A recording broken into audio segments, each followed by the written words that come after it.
ಗಾಡಿ ನೀನು ಬೇಕಾದ್ರೆ ಬೇರೆ ಮುಂದೆ ಕೊಟ್ಟು ಬಾ ಇಲ್ಲ ಬಾ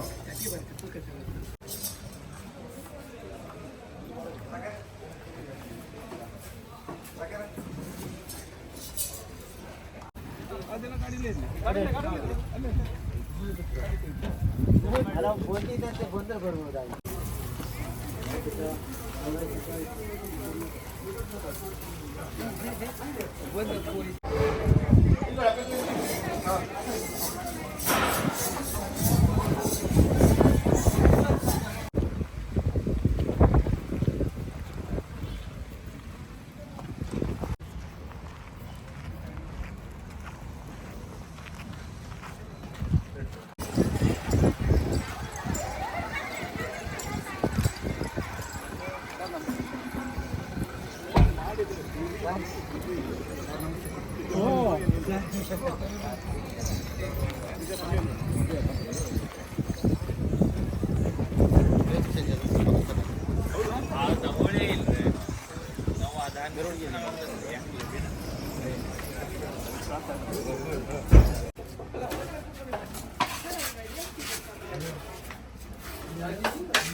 ಮೇಡಮ್ ಎಲ್ಲಿದ್ರಿ ಆ ತಂಡ ಹೋಗಿದೆ 920 ಇಲ್ಲ ಮುಂದ್ಗಡೆ ಅದ 26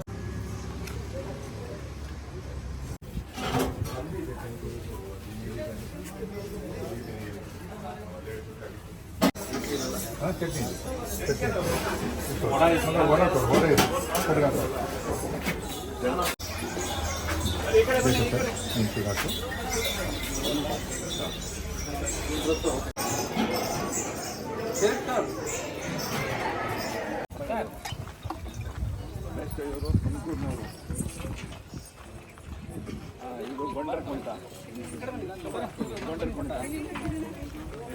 ಇದು ಸಿದ್ದಾಪುರದ ದಮ್ಮೋನಿ ನಮಾಮಿ ಸಿದ್ದಿ ಹೌದು ಇದು ಸುಗ್ಗಿ ಕುಂಟ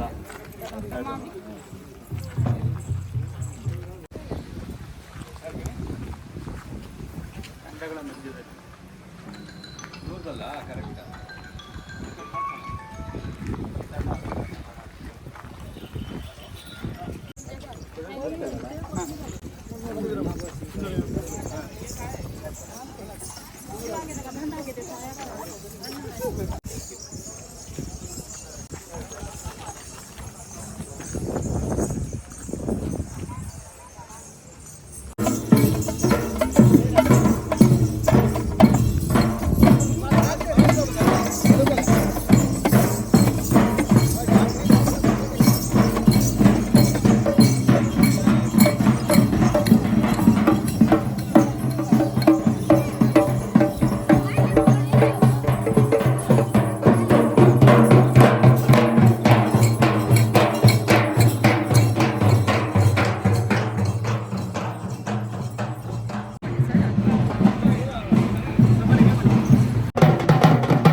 ಇವರು ಕೂಡ ವೇದಿಕೆಗೆ ಆಗಮಿಸಬೇಕೆಂದು ತಮ್ಮಲ್ಲಿ ವಿನಂತಿಸ್ತಾ ಇದ್ದೇನೆ. ಹಾಗೆ ಶ್ರೀಮತಿ ಎನ್ ನಮ್ರತಾ ರಿಜಿಸ್ಟರ್ ಕರ್ನಾಟಕ ಜಾನಪದ ಅಕಾಡೆಮಿ ಬೆಂಗಳೂರು ಇವರು ಕೂಡ ವೇದಿಕೆಗೆ ಆಗಮಿಸಬೇಕು. ಹಾಗೆಯೇ ಶ್ರೀ ಮಲ್ಲಿಕಾರ್ಜುನ್ ಕೆಂಗೇರಿ ಸದಸ್ಯರು ಜಾನಪದ ಅಕಾಡೆಮಿ ಬೆಂಗಳೂರು ಇವರು ಕೂಡ ವೇದಿಕೆಗೆ ಆಗಮಿಸಬೇಕೆಂದು ತಮ್ಮಲ್ಲಿ ವಿನಂತಿಸ್ತಾ ಇದ್ದಾರೆ. ಹಾಗೆ ಶ್ರೀ BN ವಾಸರೆ ಅಧ್ಯಕ್ಷರು ಉತ್ತರ ಕನ್ನಡ ಜಿಲ್ಲಾ ಸಾಹಿತ್ಯ ಪರಿಷತ್ ಇವರು ಕೂಡ ವೇದಿಕೆಗೆ ಆಹ್ವಾನಿಸಬೇಕಂತ ತಮ್ಮಲ್ಲಿ ವಿನಂತಿಸ್ತಾ ಇದ್ದಾರೆ. ಹಾಗೆ ಇವರು ಕೂಡ ವೇದಿಕೆಗೆ ಆಸೀನರಾಗಬೇಕಾಗಿ ಪ್ರಾಚಾರ್ಯರು ಜನತಾ ವಿದ್ಯಾಲಯ ಕಾಲೇಜ್ ಶಿರಾಲಿ ಇವರು ಕೂಡ ವೇದಿಕೆಗೆ ಆಸೀನರಾಗಬೇಕು. ಹಾಗೆ ಶ್ರೀಯುತ MN ನಾಯ್ಕ್ ಅಧ್ಯಕ್ಷರು ನೌಕರರ ಸಂಘ ಭಟ್ಕಳ ಇವರು ಕೂಡ ವೇದಿಕೆಗೆ ಆಸೀನರಾಗಬೇಕಾಗಿ ತಮ್ಮಲ್ಲಿ ವಿನಂತಿಸಿಕೊಳ್ತಾ ಇದ್ದಾರೆ.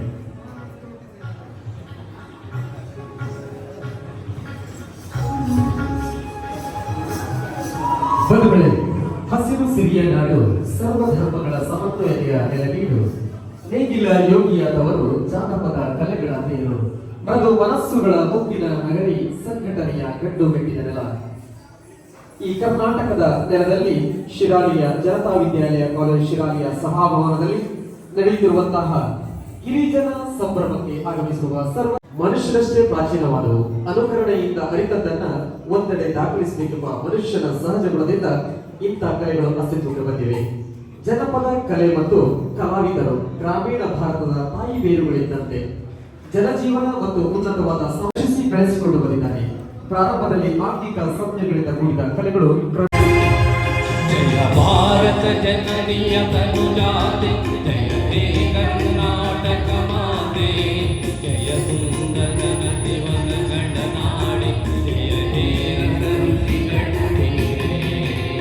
ಭೂದೇವಿಯ ಮಕುಟದ ನವಮಣಿಯೇ, ಕಂದದ ಚಂದದ ಬಂದಿನ ಗಣಿಯೇ, ರಾಘವ ಮಧುಸೂದನರವ ತರಿಸಿ ಭಾರತ ಜನನಿ ತನುಜಾತೆ, ಜನನಿಯ ಜೋಗುಳ ವೇದಕ ಕೋಶ, ಜನನಿಗೆ ಜೀವವು ನಿನ್ನಾವೇಶ, ಹಸುರಿನ ಗಿರಿಗಳ ಸಾಲೆ, ನಿನ್ನಯ ಕೊರಳಿನ ಮಾಲೆ, ಕಪಿಲ ಪತಂಜಲ ಗೌರವ ದಿನನು ಭಾರತ ಜನನಿ ತನುಜಾತೆ, ಶಂಕರರ ಮನುಜ ವಿದ್ಯಾರಣ್ಯ ಬಸವೇಶ್ವರ ಮಧ್ವರ ದಿವ್ಯಾರಣ್ಯ, ರನ್ನ ಷಡಕ್ಷರಿ ಪೊನ್ನ ಬಹುಪದ ಕುಣಿಪತಿ ಜನ್ಮ, ಕುಮಾರ ವ್ಯಾಸರ ಮಂಗಳ ಧಾಮ, ರವಿ ಗೋಗಿಲಗಳ ಪುಣ್ಯ ರಾಮ, ನಾನಕ ರಾಮಾನಂದ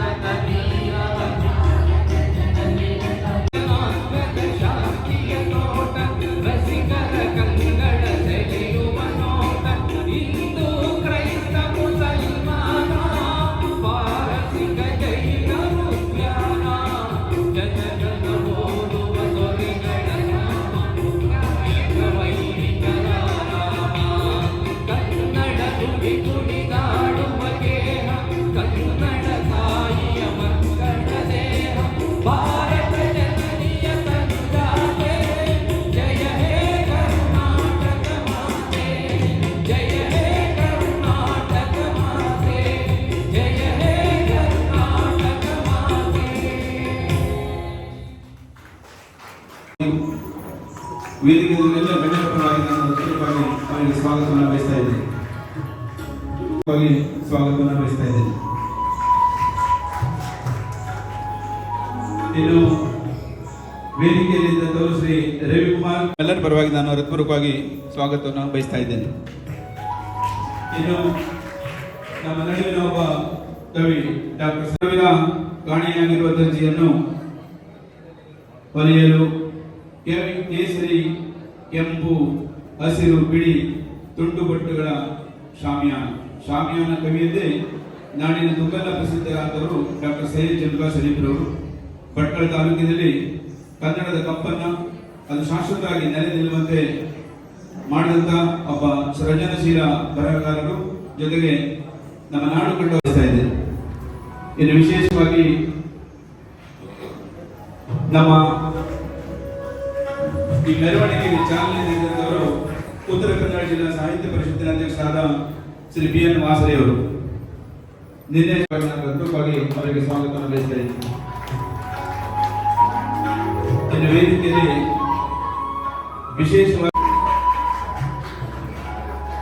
ಭಟ್ಕಳ ತಾಲೂಕಾ ಕನ್ನಡ ಸಾಹಿತ್ಯ ಪರಿಷತ್ತಿನ ಅಗೌರವ ಮುಖ್ಯ ಅತಿಥಿಗಳು ಶ್ರೀ ಎಂ.ಎನ್. ನಾಯ್ಕರವರು ಭಟ್ಕಳ ತಾಲೂಕಾ ಸರ್ಕಾರಿ ನೌಕರ ಸಂಘಕ್ಕೆ ಸ್ವಾಗತವನ್ನು ವಹಿಸ್ತಾ ಇದ್ದೇನೆ.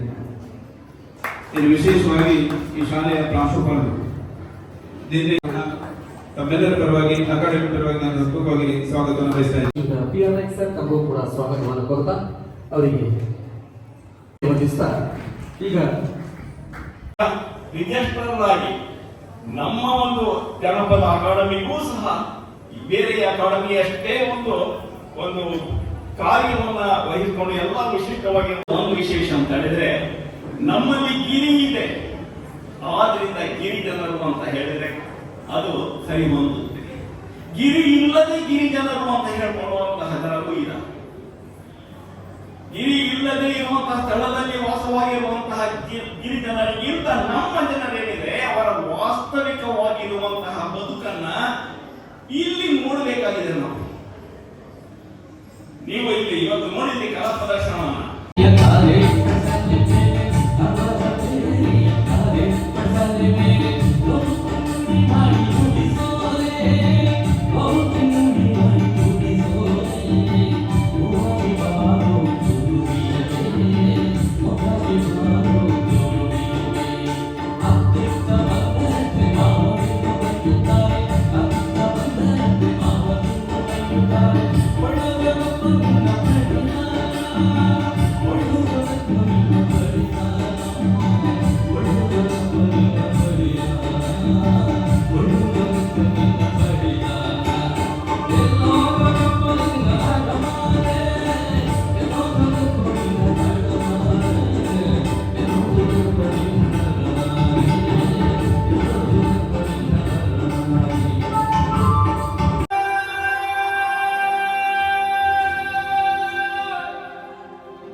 ಮಾತಾಡುವವರಿಗೆ ವಿಷ್ಣುವರ್ಧನ್ ಸುಹಾಸಿನಿಯವರ ಸಿನಿಮಾಕ್ಕೆ ಬಂದಿದ್ದು ನನ್ನ ಮೊದಲ ಚಲನಚಿತ್ರ ಇದು.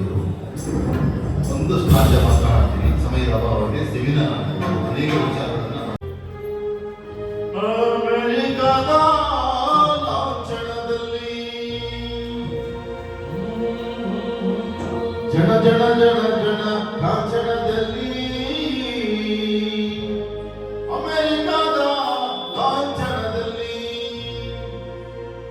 ಜನ ಜನ ಜನ ಜನ ಲಾಂಛನದಲ್ಲಿ ಅಮೆರಿಕದ ಲಾಂಛನದಲ್ಲಿ ದೇವರು ನಿಂತಿನ ಬದುಕಿನಲ್ಲಿ ಭಕ್ತಿಯ ಮಸೀದಿ ಗದ್ದಲದಲ್ಲಿ ಎಲ್ಲ ಮಾಯಾ ನಾಳೆ ನಾವು ಮಾಯಾ ಎಲ್ಲ ಮಾಯಾ ನಾಳೆ ನಾವು ಮಾಯಾ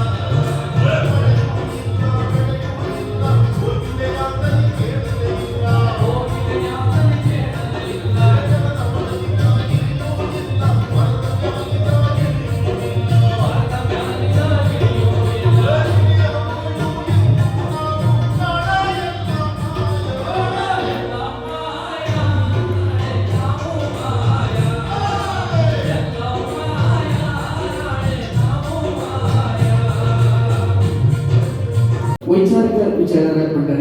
ಅಕ್ಷರ, ಆರೋಗ್ಯ, ಪರಿಸರ, ಜನಪದ ಕಲೆ ಸಾಂಸ್ಕೃತಿಕವಾಗಿ ಹೀಗೆ 40 ವರ್ಷಗಳ ಸಾಮಾಜಿಕ ಪಯಣ ಮಾಡಿದರು. ಕರ್ನಾಟಕ ಸರ್ಕಾರದ ಜಾನಪದ ಅಕಾಡೆಮಿ ಸದಸ್ಯರಾಗಿ 3 ವರ್ಷಗಳ ಕಾಲ ಸೇವೆ, ಚಲನಚಿತ್ರ ಸಬ್ಸಿಡಿ ನಿವಾರಕ ಸಮಿತಿ, ವಾರ್ತಾ ಇಲಾಖೆ ಕರ್ನಾಟಕ ಸರ್ಕಾರ ಸದಸ್ಯರಾಗಿ ಸೇವೆ, ಭಾರತ ಸರ್ಕಾರದ ದೂರವಾಣಿ ಸಲಹಾ ಸಮಿತಿಯ ಸದಸ್ಯರಾಗಿ ಸೇವೆ, ಕರ್ನಾಟಕ ಸರ್ಕಾರದ ಜನಪದ ಶ್ರೀ ಪ್ರಶಸ್ತಿ ಆಯ್ಕೆ ಸಮಿತಿಯ ಸದಸ್ಯರಾಗಿ ಸೇವೆ, ಕರ್ನಾಟಕ ಸರ್ಕಾರ ನಿರ್ಮಾಣ ಮಾಡಿದ 1000 ಹೆಜ್ಜೆ ಜನಸಂಸ್ಕೃತಿ, ಜನಾಧಿಕಾರ ಹಾಗೂ ಸ್ವಯಂ ಸೇವಾ ಸಂಸ್ಥೆಗಳು ನಿರ್ಮಾಣ ಮಾಡಿದ ಸುಮಾರು 30ಕ್ಕೂ ಹೆಚ್ಚು ಧ್ವನಿಸುವಳಿಗಳಿಗೆ ಹಾಗೂ ಹಲವಾರು ಚಲನಚಿತ್ರಗಳಿಗೆ ಸಾಹಿತ್ಯ ಒದಗಿಸಿದ್ದಾರೆ.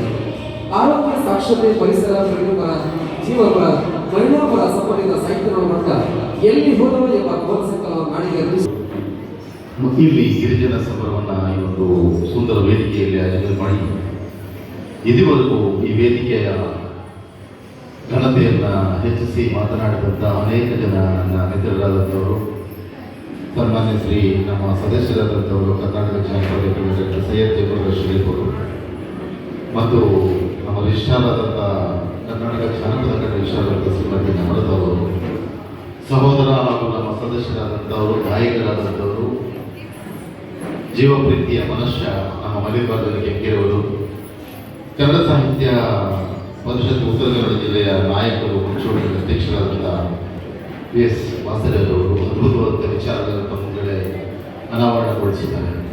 ವೇದಿಕೆ ಮೇಲೆ ಇನ್ನೂ ಜೀವಪರವಾಗಿ ನಮ್ಮ ಪ್ರಯಾಣವನ್ನು ಮಾಡಿ ಅದ್ಭುತವಾದ ಲೋಕವನ್ನು ಕಟ್ಟತಕ್ಕಂಥ ಕನಸನ್ನು ಇಟ್ಕೊಂಡಿರ್ತಕ್ಕಂಥ ಅನೇಕ ಮಹನೀಯರು ವೇದಿಕೆ ಮೇಲೆ ಹಾಜರಾಗಿದ್ದಾರೆ. ಸಮಯದ ಅಭಾವದಿಂದ ಇದೀಗ ಸದ್ಯಕ್ಕೆ ಅವರು ಮಾತನಾಡಿದ್ರು ಕೂಡ ವಿಚಾರ ಸಂಕಿರಣದಲ್ಲಿ ಅವರದೇ ಆದಂಥ ವಿಚಾರಗಳನ್ನು ಮಂಡನೆ ಮಾಡತಕ್ಕಂಥವ್ರು ಎಲ್ಲ ಸ್ನೇಹಿತರೆ, ತಾವೆಲ್ಲ ಕೂಡ ಇವತ್ತು ಈ ಸುಂದರ ಸಮಾರಂಭದಲ್ಲಿ ಬಂದು ಹಾಜರಾಗಿ ಇದುವರೆಗೂ ಮಾತನಾಡಿದಂಥ ಮಹನೀಯರ ಮಾತುಗಳನ್ನು ಆಲಿಸಿದ್ದೀರಿ, ಪಾಲಿಸತಕ್ಕಂಥ ಪ್ರವೃತ್ತಿಯನ್ನು ನಿಮ್ಮ ಒಳಗಡೆ ತಗೊಂಡಿದ್ದೀರಿ ಅಂತ ನಾನಂತೂ ಅಂದುಕೊಂಡಿದ್ದೀನಿ. ಕಟ್ಟಲು 1000 ಕೈಗಳು ಬೇಕಾಗುತ್ತೆ, ಎಡುವುದು ಒಂದೇ ಒಂದು ಕೈ ಸಾಕು. ಆ ಥರ ಕಟ್ಟುವ ಕೈಗಳ ಕಡೆ ನಾವು ಹೋಗಬೇಕಾಗಿದೆ. ಅದೇ ಜನಪದ ಅಂತಕ್ಕಂಥದ್ದು ನಾವೆಲ್ಲ ಕೂಡ ಅರ್ಥೈಸಿಕೊಳ್ಬೇಕಾಗುತ್ತೆ. ಬೆಳಗಲು ಎಣ್ಣೆ, ಕುಟ್ಟಿ, ದೀಪ, ಕಡ್ಡಿ ಎಲ್ಲವೂ ಬೇಕು. ಆರಿಸಲು ಉಫ್ ಬಂದರೆ ಸಾಕು. ಉಫ್ ಅಂತ ಹಾಕೋದು ದೊಡ್ಡದ, ಎಣ್ಣೆ, ಕಡ್ಡಿ, ಬತ್ತಿಗಳನ್ನು ಬಳಸಿ ಬೆಳಗೋದು ದೊಡ್ಡದಾಗ್ತಕ್ಕಂಥ ಸಮಯ ಪ್ರಜ್ಞೆ ಮತ್ತು ಇಂಗಿತ ಜ್ಞಾನ ಸಮಾಜಕ್ಕೆ ಬರಲೇಬೇಕು. ಆ ಕಡೆ ಜನಪದ ನಡೆಯಬೇಕು. ಸಾಧಕರು ಮತ್ತು ಸಮಯ ಸಾಧಕರು ಅಂತಕ್ಕಂಥ 2 ವರ್ಗಗಳಿದ್ದಾವೆ. ಸಾಧಕರು ಸದಾ ಬದುಕಿರ್ತಾರೆ, ಸಮಯ ಸಾಧಕರು ಕ್ಷಣದಲ್ಲಿ ಮಿಂಚಿ ಮಾಯ ಆಗ್ತಾರೆ. ಹಾಗಾಗಿ ಕ್ಷಣಕ್ಕೆ ಮಿಂಚಿ ಮಾಯ ಆಗುವಂತಕ್ಕ ಸಮಯ ಸಾಧಕ ತಪ್ಪಿದ್ದು ಸಾಧನೆಯ ಹಾದಿಯಲ್ಲಿ ಸಾಕ್ತಕ್ಕಂಥ ಸಾಧಕರು ಆಗಿ ಸಮಾಜ ಬೆಳಿಬೇಕು ಅಂತಕ್ಕಂಥದ್ದು ಜನಪದರ ಆಶಯ. ಹಾಗೆ ಆಗಬೇಕಾಗುತ್ತೆ. ಬದುಕಿ ಸಾಯುವುದು ಬಹಳ ಸಹಜವಾದಂಥ ಪ್ರಕ್ರಿಯೆ, ಆದರೆ ಸತ್ತು ಬದುಕುವುದೇ ವಿಶೇಷವಾದಂಥ ಕ್ರಿಯೆ ಅಂತಕ್ಕಂಥದ್ದನ್ನ ಸಮಾಜ ಇವತ್ತು ದಿವಸ ಅರ್ಥ ಮಾಡ್ಕೋಬೇಕಾಗುತ್ತೆ. ಬಹುಶಃ ಜನಪದರು ಅದೇ ಬದುಕನ್ನೇ ಬದುಕಿಕೊಂಡು ಬಂದವರು ಅಂತಕ್ಕಂಥ ಅರ್ಥವನ್ನ ಮುಂದಿನ ಪೀಳಿಗೆಗೆ ನಾವೆಲ್ಲ ಕೊಡಬೇಕು. ಬೂಟಾಟಿಕೆ, ಆಡಂಬರ, ಆರ್ಭಟಗಳಿರ್ತಕ್ಕಂಥ ಜಾಗದಲ್ಲಿ ವಾಸ್ತವ ವಾಸ ಮಾಡೋದೇ ಇಲ್ಲ. ಎಲ್ಲಿ ಬೂಟಾಟಿಕೆ, ಆರ್ಭಟ, ಅಹಂಗಳಿರ್ತಾವೋ ಅಲ್ಲಿ ವಾಸ್ತವ ವಾಸ ಮಾಡೋದಿಲ್ಲ. ಅಂತಹ ವಾಸ್ತವದ ಬದುಕಲ್ಲಿ ಬದುಕಿದ್ದು ನಮ್ಮ ಪರಂಪರೆಯ ಜನ ಮತ್ತು ನಮ್ಮ ಜನಪದರು. ಹಾಗಾಗಿ ಅವರ ಬದುಕು ನಾಳಿಗೂ ಆದರ್ಶ, ನಿನ್ನೆ ಆದರ್ಶ ಆಗಿದ್ದು ಇವತ್ತು ಆದರ್ಶವಾಗಿದೆ ಅಂತಕ್ಕಂಥ ಸತ್ಯವನ್ನ ಸಾಕ್ಷೀಕರಿಸತಕ್ಕಂಥ ಕಾರ್ಯಕ್ರಮಗಳನ್ನ ನಾವೆಲ್ಲ ಹಮ್ಮಿಕೊಳ್ಬೇಕಾಗುತ್ತೆ. ಶ್ರಮ ಮತ್ತು ಸಂಬಂಧಗಳನ್ನ ಜೊತೆಗೆ ಇಟ್ಕೊಂಡು ಬೆಳೆದಿದ್ದು ನಮ್ಮ ಜನಪದ. ಜನಪದ ಇರೋ ಕಡೆ ಶ್ರಮ ಇರೋದು, ಶ್ರಮ ಇರೋ ಕಡೆ ಜನಪದ ಇರೋದು. ಇವೆರಡೂ ಬೆಸ್ದಾಗ ಒಂದು ಸಂಬಂಧವನ್ನು ನಿರ್ಮಾಣ ಆಗ್ತಕ್ಕಂಥದ್ದು. ಇವತ್ತು ಸಂಬಂಧಗಳ ಅಭಾವದಲ್ಲಿ ನಾವು ಬದುಕ್ತಾ ಇದ್ದೀವಿ. ಯಾಕಂದ್ರೆ 140 ಕೋಟಿ ಜನಸಂಖ್ಯೆ ಇದ್ದೀವಿ, 400 ಕೋಟಿ ಮೊಬೈಲ್ ಇಟ್ಕೊಂಡು.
ನಮ್ಮ ಭಾಷಣಕಾರರು, ಕವಿಗಳು, ಲೇಖಕರು ಹಾಗೂ ಜಾನಪದ ನೃತ್ಯ. ಈ 86ನೇ ಇಸವಿಯಲ್ಲಿ ಸಾಗರದಲ್ಲಿ ನಡೆದಂತ ಒಂದು ಬುಡಕಟ್ಟು ಸಮಾವೇಶ doctor S K Karim Khan ಅವರು ಅಧ್ಯಕ್ಷರಾಗಿರುವ ಸಂದರ್ಭದಲ್ಲಿ ಮುಕ್ರಿಯರ ಬಗ್ಗೆ ನಾನೊಂದು ಪ್ರಬಂಧವನ್ನು ಮಂಡಿಸಿದ್ದೆ. ಆಗ ಶರೀಫ್ ನನ್ನ ಜೊತೆಗಿದ್ದ ಅವರು ದೊಡ್ಡರ ಬಗ್ಗೆ ಪ್ರಬಂಧ ಮಂಡಿಸಿದ್ರು. ಈಗ ಮುಂದಿನ 49 ವರ್ಷ ಆಯ್ತು ನಾನು ಪ್ರಬಂಧವನ್ನು ಮಂಡಿಸಿ. ಇವತ್ತು ಮತ್ತೆ ಮುಕ್ರಿಯರ ಬಗ್ಗೆ ಒಂದು 5 ರಿಂದ 7 ನಿಮಿಷ ಮಾತಾಡಬೇಕಾಗಿದೆ. ನಾವು ಭಾಷಣ ಅಷ್ಟೇ ಮಾಡ್ತೇವೆ, ಆದರೆ ಮುಕ್ರಿಗಳು ಹಾಗೆ ಮಾತಾಡಿ ಮಾತಾಡಿ ಮಾತಾಡಿ ಅವರೆಲ್ಲ ಹೋದರು ಮನೆಗೆ. ಇರುವೆ ಅಂತಿದ್ದು ನಾನು ಮಾತಾಡಲಿಲ್ಲ, ನಾನು ಮಾಡಿದ ಕೆಲಸ ಭಗವಂತನೇ ಬಲ್ಲ. ಮುಕ್ರಿಯರ ಬಗ್ಗೆ ನಾವು ಮಾತಾಡ್ತಾ ಇದ್ದೀವಿ, ನಮ್ಮ ರಾಜಕಾರಣಿಗಳಿಗೆ ಹೇಳಿದ್ದೀವಿ. ನಮ್ಮ ಜಿಲ್ಲೆಯಲ್ಲಿ ಮುಕ್ರಿಯರು ಹೋಗುವ 3 ಜನಾಂಗಗಳು: ಮುಕ್ರಿಯರು, ಹಳ್ಳಿಯರು ಮತ್ತು ಆಗೇರು. ಈ 3 ಜನಾಂಗಗಳ ಮೇಲೆ ನನ್ನ ವಿದ್ಯಾರ್ಥಿಯೊಬ್ಬರು ಡಾಕ್ಟರ್ ಅರವಿಂದ ನಾಯ್ಕ ಅಂತ PhD ಪ್ರಬಂಧವನ್ನು ನಡೆಸಿದ್ದಾರೆ. ಡಾಕ್ಟರ್ ಅವರು ನನ್ನ ಮಾರ್ಗದರ್ಶನ. ಡಾಕ್ಟರ್ ರಾಮಕೃಷ್ಣ ಗುಂಡಿಯವರು ಆಗೇರರ ಮೇಲೆ ಒಂದು ಪ್ರಬಂಧವನ್ನು ನಡೆಸಿದ್ದಾರೆ, ಅದು ನನ್ನ ಮಾರ್ಗದರ್ಶನ. ಆದರೆ ಆ ಜನ ಇನ್ನೂ ಹಾಗೆ ಇದ್ದಾರೆ. ದಿನಕರ್ ದೇಸಾಯಿ ನನ್ನ ಚೌಪದಿಯಲ್ಲಿ ಬಹಳ ಅದ್ಭುತವಾಗಿ ಒಂದು ಮಾತು ಹೇಳಿದರು. ನನ್ನ ಉತ್ತರ ಕನ್ನಡ ಜಿಲ್ಲೆ ಬಡತನದ ಬಿಲ್ಲೆ. ಈ ಬಿಲ್ಲೆ ಹಚ್ಚಿಕೊಂಡವರಾದಲ್ಲದೆ ಆಗೇರು ಹುಟ್ಟಿ ಆದಿತ್ಯರಾಗೂ ಮುಕ್ರಿಯ ಕನ್ನಡ ಒಳ್ಳೆಯರು. ನನ್ನ ಉತ್ತರ ಕನ್ನಡ ಜಿಲ್ಲೆ ಬಡತನದ ಬಿಲ್ಲೆಯನ್ನು ರೂಪಿಸಿಕೊಂಡಿದೆ. ಇದರಲ್ಲಿ ಯಾರ್ಯಾರಿದ್ದಾರೆ ಅಂದ್ರೆ ಆಗೇರು ಮುಕ್ಕುಂಡಿ ಇದ್ದಾರೆ, ಹಾಲಕ್ಕಿ ರಾಘು ಇದ್ದಾರೆ, ಮುಕ್ರಿ ವೆಂಕಟರಮಣ ಇದ್ದಾರೆ, ಹಳ್ಳಿಯರ ತೋಪು ಇದ್ದಾರೆ. ನಾನು ನನ್ನ ಗೆಳೆಯ ದಾಮೋದರ ಗಾಡಿಕರ್ ಅಧ್ಯಕ್ಷರಾದ ಸಂದರ್ಭದಲ್ಲಿ ಅವರಿಗೆ ಅಭಿನಂದಿಸಿ ಉತ್ತರ ಕನ್ನಡ ಜಿಲ್ಲೆಯ ಬಗ್ಗೆ ಹೇಳ್ತಾ ಈ ಪತ್ರ ಬರೆದಿದ್ದೆ. ದಾಮೋದರ ಗಾಡಿಕರ್ ಈ ನಮ್ಮ ನಡುವೆ ಇಲ್ಲ, ಆದರೆ ಜಿಲ್ಲಾ ಪಂಚಾಯತ್ ಅಧ್ಯಕ್ಷರಾದ ಸಂದರ್ಭದಲ್ಲಿ ಅವರು ನಾನು ಬರೆದ ಪತ್ರದ ಈ ಸಾಲುಗಳನ್ನ ಟೈಪ್ ಮಾಡಿಸಿಕೊಂಡು ನಮ್ಮ ಟೇಬಲ್ ಮೇಲೆ ಇಟ್ಟಿದ್ದಾರೆ. ಆ ಜನ ಮಾತ್ರ ಹಾಗೆ ಇದ್ದಾರೆ. ನಮ್ಮೆಲ್ಲ ಮಂತ್ರಿಗಳಿಗೆ ಹೇಳಿದೆ, ನಮ್ಮ ಸಚಿವರಿಗೆ ಹೇಳಿದೆ, ಉತ್ತರ ಕನ್ನಡ ಜಿಲ್ಲೆಯಲ್ಲಿ ಈ ಜನಾಂಗ ಇದೆ, ಅವರನ್ನು ಸಮಾವೇಶ ಮಾಡಿ ಅವರು ಬುದ್ಧಿವಂತರು, ಅವರು ಓದ್ತಾರರು, ಅವ್ರನ್ನೆಲ್ಲ ಸೇರಿಸಿ ಈ ಗುಂಟಾ ಈ ಚಂದಾವರ ದೇವರಿದಾರ ಚಂದಾವರ ಹನುಮಂತ ದೇವರು ಈ ಎಲ್ಲ ಜನಾಂಗಗಳು ನಡ್ಕೊಳ್ಳೋದು ಹಾಗೇನೆಲ್ಲ ಬಡ್ಡಿಯರು. ಆದ್ರೆ ಮುಕ್ರಿಯರು ನಡ್ಕೋತಾರೆ, ಹಾಲಕ್ಕಿಗಳು ನಡ್ಕೋತಾರೆ. ಅದೊಂದು ಸಮಾವೇಶ ಮಾಡೋಣ. ನಮ್ಮ ರಾಜಕಾರಣಿಗಳಿಗೆ ಇಚ್ಛಾಶಕ್ತಿಯನ್ನು ಕೊಡ್ತೇ ಇದೆ. ಬಹಳಷ್ಟು ಜನ ನನ್ನ ಮೊದಲು ಉತ್ತರ ಕನ್ನಡ ಜಿಲ್ಲೆ ಇಬ್ಬಾಗ ಆಗಬಾರ್ದು ಅನ್ನೋದ್ರ ಬಗ್ಗೆ ಒಂದು ಸ್ಟೇಟ್ಮೆಂಟ್ ಕೊಟ್ಟಿದ್ದಾರೆ, ಎಲ್ಲ ಪತ್ರಿಕೆಯಲ್ಲೂ ಬಂತು. ಯಾಕಂದ್ರೆ ನಮ್ಮ ಬಹುಪಾಲು ರಾಜಕಾರಣಿಗಳು ಅವರ ಪ್ರವಾಸ ಭತ್ಯೆಯಲ್ಲಿ ಮತ್ತೆ ಯಾವ್ಯಾವ ಕಾಮಗಾರಿ ಆದ್ರೆ ನನಗೆ ಎಷ್ಟು ಪರ್ಸೆಂಟೇಜ್ ಸಿಗ್ತದೆ ಅನ್ನೋದ್ರ ಬಗ್ಗೆ ಮಾತ್ರ ಗಮನ ಇದೆ ಹೊರತು ಈ ಜಿಲ್ಲೆ ಬಗ್ಗೆ ಯಾರಿಗೂ ಗಮನ ಇಲ್ಲ. ದಿನಕರ್ ದೇಸಾಯಿ ಆಗಿದ್ರು, NH ಅವರು ನಮ್ಮಲ್ಲಿ ಮೊದಲು ಹಾಲಕ್ಕಿ ಜನಾಂಗದಿಂದ MLA ಆದರು. ಅವರು MLA ಆದ ಹೊಸರಲ್ಲಿ ನನ್ನ ಮನೆಯನ್ನು ಹುಡುಕೊಂಡು ನಮ್ಮ ಮುಖ್ಯವಾದ ಹಳ್ಳಿ ಮನೆಗೆ ಬಂದು ಶ್ರೀಪಾಲ್ ಶೆಟ್ಟಿ ಅವರು ನನ್ನ ಗೆಳೆಯರು ಅಂತ ನಾನು ಅನ್ಕೋತಾ ಇದ್ದೆ. ಹೋದೂ ಇಲ್ಲ, ನಮ್ಮ ಮನೆಯಲ್ಲಿ ಎಳ್ನೀರು ಕೊಯಿಸ್ಕೊಂಡು ಕುಟ್ಕೊಂಡು ಹೋಗಿ ಮನೆ ಯಾರು ಹೇಳಿ ಕಳಿಸಿದ್ರು. ಅನ್ಕೋನಿಗೆ ಬರುವ ಅದು ಹುಡುಗಿ ಶ್ರೀಪಾಲ್ ಶೆಟ್ಟಿ ನಿಮ್ಮ ಮನೆಗೆ ಹೋಗಿ ಎಳ್ನೀರು ಕುಟ್ಕೊಂಡು ಅಂತ ಇಚ್ಛಾಶಕ್ತಿ ಇದ್ದವ್ರು ಯಾರಿದ್ದಾರೆ? ಈಗ ನಾವು ಮಂತ್ರಿಗಳು ಬಂದ್ರೆ, ಶಾಸಕರು ಬಂದ್ರೆ ತೇರು ಎಳೆಯುವಂಗೆ ಎಳಿತೀವಿ, ಜನ ಬರ್ತಾರೆ, ಆಮೇಲೆ ಅವ್ರು ಬೇಗ ಹೊರಡ್ತಾರೆ. പക്ഷേ ಎಲ್ಲರೂ ಹಾಗೆ ಆಗಿದ್ದಾರೆ. ಎಲ್ಲರಿಗೂ ಕಾರ್ಯಬಾಹುಳ್ಯ ಮಾಡೇ ಇರ್ತಾರೆ. ಅದು ಯಾವುದನ್ನು ಕೂತ್ಕೊಂಡು ನೋಡುವ ಪುರುಷೊಂದಿಲ್ಲ ಅವರಿಗೆ. ಕವಿ ಬಹಳ ಚಂದ ಇದ್ದಾನೆ, we have no time to stand and stare. ನಮಗೆ ನಿಂತ್ಕೊಳ್ಳಿಕ್ಕೂ ಪುರುಷೊಂದಿಲ್ಲ, ದಿಟ್ಟಿಸಿ ನೋಡಿ ಅಂತ ಸಂದರ್ಭದಲ್ಲಿ ನಾವಿದ್ದೀವಿ. ಲಂಕೇಶ್ ಒಂದು ಕವಿತೆಯಲ್ಲಿ ಹೇಳಿದ್ರು, ಗೆಳೆಯರೇ ನಿಮ್ಮ ಕವನಗಳು ತಲುಪಿವೆ, ಕವನಗಳಲ್ಲಿ ಕತ್ತಿ ಕೂಡ ತಲುಪದ ಸ್ಥಿತಿ ನಮ್ಮದು. ನೀರು ತನ್ನ ಗುಣವನ್ನು ಕಳೆದುಕೊಂಡು, ಭೂಮಿ ತನ್ನ ಗುಣವನ್ನು ಕಳೆದುಕೊಂಡು, ನಾವು ಸುಳ್ಳುಗಳ ದಲಿತೋದ್ಧಾರ ಮಾಡಿ ಕಾವ್ಯದ ಹೆಣ್ಣಿನ ತೊಡೆಯ ಮೇಲೆ ಮುಖ ಇಟ್ಟು ಬಿಕ್ಕಿ ಬಿಕ್ಕಿ ಹೊರಟಿದ್ದೇವೆ. ಲಂಕೇಶ್ ಬಹಳ 77ರಲ್ಲಿ ಕಪ್ಪು ಜನಕ್ಕೆ ಕಾವ್ಯ ಸಂಕಲನಕ್ಕೆ ಬಂದರು. ಅಲ್ಲಿ 77ರಲ್ಲಿ ನಾನು ಬರೆದೊಂದು ಕವಿತೆ ಮುಕ್ರಿಯರ ಬಗ್ಗೆ. ಒಡೆಯ ಮುಕ್ರಿಯರು ನಾವು ಮುಕ್ರಿಯರು, ಅನಾದಿ ಕಾಲದಿಂದ ಗೊಬ್ಬರ ತೆಗೆದು ಸಗಣಿ ಬರೆದು ಸಗಣಿ ಹುಲ್ಲಕ್ಕೆ ಬದುಕಿರೋ ಮುಕ್ರಿಯರು ನಾವು ಮುಕ್ರಿಯರು. ಹೋಳಡಿಕೆ, ಹೊಗಿಸಪ್ಪು, ಬಾಗೆಲೆ, ಬಗೆ ಸುಣ್ಣ ಬೇಡ್ಕೊಳ್ತಿದ್ದವರು ಒಡೆಯ ಮುಕ್ರಿಯರು ನಾವು. ಒಂದು ಕವಳ ಕುಣಿಯಿಂದ ಧೈರ್ಯವಾಗಿ ಕೇಳುವ ಹಕ್ಕಿಲ್ಲದ ಅದು ಒಂದು ಶಕ್ತಿಯಿಂದ ಜನ ಹೋಳಡಿಕೆ ಹೊಡೆಯ ಹೊಗಿಸಪ್ಪು ಹೊಡಿ ಸಾಯಿತು. ಬಾಗಿಯಲ್ಲೇ ಕೊಡಿ, ಬಗೆ ಚಿನ್ನ ಕೊಡಿ ಅಂತ ಬರ್ತಿದ್ದಾರೆ. ಇದು ಹಾಗೆ ಇವತ್ತು ಮುಕ್ರಿ ಜನಾಂಗದ ಸರ್ಕಾರಿ ನೌಕರರ ಹೊನ್ನಾವರ ತಾಲೂಕಿನ ಅಧ್ಯಕ್ಷರಾಗಿರುವಂತಹ ನನ್ನ ಗೆಳೆಯರಾಗಿರುವಂತಹ ಪಿಡಿಒ ಅಣ್ಣಪ್ಪ ಮುಕ್ರಿ ಅವರಿಗೆ ಹೇಗಿದೆ ಇವತ್ತು ಸ್ಥಿತಿ ಅಂತ. ನಾನು ಮುಕ್ರಿಯರ ಬಗ್ಗೆ ಒಂದು ಪುಸ್ತಕವನ್ನು ಬರೆದಿದ್ದೆ. ನೀರು ಜಾತಿ ಮನೆಗೆ ಬಿಸಿಲು ಬಂದ್ರೆ ನೀರು ಕುಡಿತಾ ಇರುವಂತಹ ಜಾತಿ, ಅವ್ರಿಗೆ ಸ್ವಂತ ಜಾತಿ ಮನೆ ಇಲ್ಲ, ಇನ್ಯಾಕೋ ಜಾತಿ ಹೂವನ್ನ ಕುಯ್ಕೊಂಡು ಹೋಗಿ ಮಾರಾಟ ಮಾಡಿ ಅವ್ರು ಕೊಟ್ಟ ಕಾಸಿನಲ್ಲಿ ಅವರು ಗಂಜಿ ತಿಳಿಸಬೇಕು. ಅಂತ ಜಾತಿ ಮನೆಗೆ ಬಿಸಿಲು ಬಂತು ಅಂತ ಹೇಳ್ತಾರೆ. ಮುಕ್ರಿಯರು ಬಿಸಿಲಿಗೆ ಎದುರವರಲ್ಲ, ಒಡೆಯ ಮುಕ್ರಿಯರು, ನಾವು ಮುಕ್ರಿಯರು. ನೀವು ಬಿತ್ತಿದ ಬ್ರಹ್ಮ ಬೀಜನೇ ಮಕ್ಕಳು ಅಂತ ಮಮತೆ ಮಾಡಿದವರು, ನೀವು ಕೊಟ್ಟು ಪಂಚನೆ ಮಹಾಪರಿಮಾಣ ಅಂತ ತಲೆ ಸುತ್ತಕೊಂಡವರು, ಗಂಜಿ ಹುಣ್ಣಂಗೆ ಹೊಂದಿರುವ ಮುಕ್ರಿಯರು, ನಾವು ಮುಕ್ರಿಯರು. ಇಂಥ ಒಂದು ಸಂದರ್ಭ ಈ ಸಮುದಾಯಕ್ಕೆ ಅಂತ ಸಮುದಾಯದ ಬಗ್ಗೆ ನಾನು ಹೇಳಿದ್ರು. ನಮ್ಮ ಜಿಲ್ಲೆಯಲ್ಲಿ 25,000 ಜನ ಇದೆ. ಹೊನ್ನಾವರ ಮತ್ತು ಕುಂಟ ಎರಡೇ ತಾಲೂಕಿನಲ್ಲಿ ಮುಕ್ರಿಗಳಿದ್ರು. ಅದ್ರ ಆಚೆ ಮತ್ತೆಲ್ಲ ಬೇರೆ ಬಂದವರು, ಹತ್ಕೊಂಡು ಬಂದವರು, ಅಥವಾ ಕೆಲಸಕ್ಕೆ ಹೋಗಿ ನೆಲೆ ನಿಂತವರು. ಕಾರವಾರದಲ್ಲಿ ಅಂಕೋಲೆಯಲ್ಲೂ ಇದ್ದಾರೆ, ಹಿಂದೂರಲ್ಲಿ ಒಂದು 50 ಮನೆ ಆಗಿದೆ. ಮೊದಲಿಲ್ಲ ಅಂಕೋಲಲ್ಲಿ ಒಂದು 21 ವರ್ಷ ಕಾಲೇಜು ಪ್ರಾಧ್ಯಾಪಕ ಕೆಲಸ ಮಾಡ್ತೀವಿ. ಈಗ ಕಾರವಾರ ಕೆಲವರು ನಡ್ಕೊಂಡಿದ್ದಾರೆ. ಆದ್ರೆ ಅವ್ರು ನಡ್ಕೊಳ್ಳುವಂತ ಹೆಗಡೆ ಅಲ್ಲಿ ಹೊಳೆಭಟ್ರ ಅನ್ನುವ ದೇವರು, ವೀರಭದ್ರ ಅನ್ನುವಂತ ದೇವರು, ಅವರು ಬುದ್ಧಿವಂತ ಇರ್ತಾರೆ, ಓದ್ಕಾರ ಇರ್ತಾರೆ.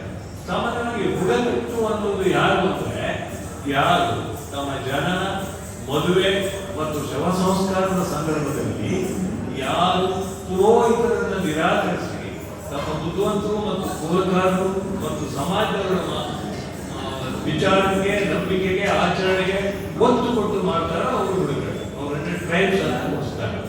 ಬುದ್ಧಿವಂತರು ಮತ್ತು ಕೋಲಕಾರರು ಇದನ್ನೆಲ್ಲ ಮಾಡ್ತಾರೆ. ಮದುವೆಯನ್ನ ರೀತಿ ಮಾಡಬೇಕು, ನೇರಗಡೆಯಲ್ಲಿ ಗುರುಗಪ್ಪಡೆ ಕಟ್ಟುವುದು ಅಂತ ಹೇಳ್ತಾರೆ. ಒಂದು ಮಡಿ ಮತ್ತೆ ಬಿಳಿ ಬಟ್ಟೆ ಅಂತ ಹೇಳಿ ಗುರುಗಪ್ಪಡೆ. ಆಮೇಲೆ ತೊಂಡ ನೆಡುವುದು ಅಂತಾರೆ. ತೊಂಡ ಅಂದ್ರೆ ಅಕ್ಕಿಯ ಗಿಡವನ್ನ ನೆಡ್ತಾರೆ. ಅಕ್ಕಿಗೆ ಬಹಳ ಪ್ರಸಿದ್ಧಿ. ನಮ್ಮಲ್ಲಿ ಹೋಮ ಹವನಕ್ಕೂ ಸಹ ಅಕ್ಕಿಯನ್ನೇ ಬಳಸ್ತಾರೆ. ಆದ್ರೆ ಮುಕ್ರಿಗಳ ಮದುವೆಯಲ್ಲಿ ತೊಂಡ ಅಂದ್ರೆ ಅಕ್ಕಿ ಗಿಡವನ್ನ ನೆಡ್ತಾರೆ. ಆಮೇಲೆ ಬಳಿ ಬೀಸುವುದು ಅಂತಿದೆ. ಮನ್ಮಗನಿಗೆ ಬೀಸುವುದು, ಅರ್ಶನ ಹಚ್ಚಿ ಇದು ಮಾಡಿ ಅದ್ರ ಬಹಳಷ್ಟು ಹಾಡುಗಳಿವೆ. ಆಮೇಲೆ ಮದುವೆ ಮಾಡೋದು, ಮದುಮಗ ಪೂಜೆ ಮಾಡಿಕೊಂಡು ಅದನ್ನು ಹೊಡ್ತಾನೆ. ಆಮೇಲೆ ಹೂವಿನ ವಾಸದ ಮನೆ ಕಟ್ತಿದ್ರು ಅಲ್ಲಿ. ಹಾಗೇನು ವಾದ್ಯ ಅದೇ ರೀತಿಯಲ್ಲಿ ನಮ್ಮ ಮುಕ್ರಿ ವಾದ್ಯ ನಾಗಸ್ವರ, ಅದು ನಮ್ಮನ್ನ ಹುಚ್ಚು ಹಿಡಿಸ್ಬಿಡ್ತದೆ. ಅಷ್ಟು ಅದ್ಭುತವಾಗಿ ನಾಗಸ್ವರವನ್ನ ಅವ್ರು ನುಡಿಸ್ತಾ ಇದ್ರು. ನಮ್ಮಲ್ಲಿ ನಮ್ಮ ಮುಗ್ವಾಗೂಡಲ್ಲಿ ಒಂದು 49 ಮನೆಗಳಿವೆ ಮುಕ್ರಿಗಳು. ನನ್ನ ಗಮನ ಸಂಕಲನವನ್ನ 72ರಲ್ಲಿ ಪ್ರಿಯೇಶ್ವರಾವತಿ ಪ್ರಕಟ ಆದಾಗ ನಾನು ಮುಕ್ರಿ ಜನಾಂಗಕ್ಕೆ ಅರ್ಪಣೆ ಮಾಡಿದ್ದೆ. ಚಿಮಿಡಿ ದೀಪದಂತೆ ಮಂದವಾಗಿ ಹೊಗೆ ಕಾಲುತ್ತಾ ಹುಡುಕುತ್ತಿರುವ ನನ್ನೂರಿನ ಮುಕ್ರಿ ಬಂಧುಗಳಿಗೆ ಅಂತ ಅರ್ಪಣೆ ಮಾಡಿದ್ದೆ. ಅವರು ಚಿಮಿಡಿ ದೀಪದಂತೆ ಇದ್ದಾರೆ. ಇವತ್ತೊಂದು 25,000 ಜನರಲ್ಲಿ ಬಹಳ ಖುಷಿ ಅಂದ್ರೆ 50 ಜನ ಎಂಜಿನಿಯರ್ ಆಗಿದ್ದಾರೆ. ಅದೊಂದು 2 ವರ್ಷದಲ್ಲಿ 100 ಜನ ಆಗ್ತಾರೆ. ಒಬ್ಬರು ಡಾಕ್ಟರ್ ಆಗಿ ಗುಜರಾತ್ ನಲ್ಲಿ ಕೆಲಸ ಮಾಡ್ತಾ ಇದ್ದಾರೆ. ಆಮೇಲೆ 3 ಜನ ಸೈಂಟಿಸ್ಟ್ ಇದ್ದಾರೆ. ಒಬ್ಬ ಗಜಾನನ ಮುಕ್ರಿ ಅಂತ ನೋಡಿ. ನಾವೆಲ್ಲ ಈ ಜಾತಿಯನ್ನ ಯಾರು ಕಟ್ಟಿದ್ರು ಗೊತ್ತಿಲ್ಲ. ದಿನಕರ್ ದೇಸಾಯಿ ತಮ್ಮ ಚುಟುಕದಲ್ಲಿ ಬಹಳ ಅದ್ಭುತವಾಗಿ ಹೇಳಿದ್ರು, ಮೊನ್ನೆ ಹರಿದು ಹಾಕಿದೆನು ಜನಿವಾರ. ಈ ಜನಿವಾರವೆಂಬುದು ಜಾತಿವಾದಿಯ ಸೂತ್ರಧಾರ. ಜಾತಿ ಎಂಬುದು ಕೋತಿ, ಮಾನಸಿಕ ಗೋಡೆ. ಇದುವೇ ನವಭಾರತದ ಪೀಡೆ. ನಾವೆಲ್ಲ ಮನುಷ್ಯರು, ಯಾರಿಗ್ಯಾರು ಜಾತಿ ಗೊತ್ತಿಲ್ಲ. ಎಷ್ಟು ಪ್ರೀತಿಯಿಂದ ನಾವು ಸೇರಿದ್ದೀವಿ. ಆದ್ರೆ ಇತ್ತೀಚೆಗೆ ಈ ಜಾತೀಕರಣ ಬಹಳ ಆಗಿದೆ. ಕೆಲವು ಕಾರ್ಯಕ್ರಮ ಮಾಡಿದ್ರೆ ಅವ್ರ ಜನ ಮಾತಾಡ್ತಾರೆ, ಮತ್ತೆ ಯಾವ ಜನರು ಬರುವಂಗೆ. ನಮ್ಮ ಜಿಲ್ಲೆಯಲ್ಲಿ ಕೆಲವು ತಬ್ಬಲಿ ಜನಾಂಗಗಳಿದ್ದಾರೆ. ಆ ಜನರನ್ನು ಯಾರು ಯಾವಾಗಲೂ ಬಯಸುವುದಿಲ್ಲ. ಕೆಲವೇ ಜನಾಂಗಗಳು ಮುಚ್ಚುಡಿಯಲ್ಲಿರ್ತಾರೆ. ಮತ್ತೆ ಯಾರನ್ನು ಅದು ಕರೆಯೋದಿಲ್ಲ. ಇವರು ಅವರು ಕರೆಯೋದ್ರೆ ಅವ್ರು ಇವರು ಕರೆಯೋದಿಲ್ಲ.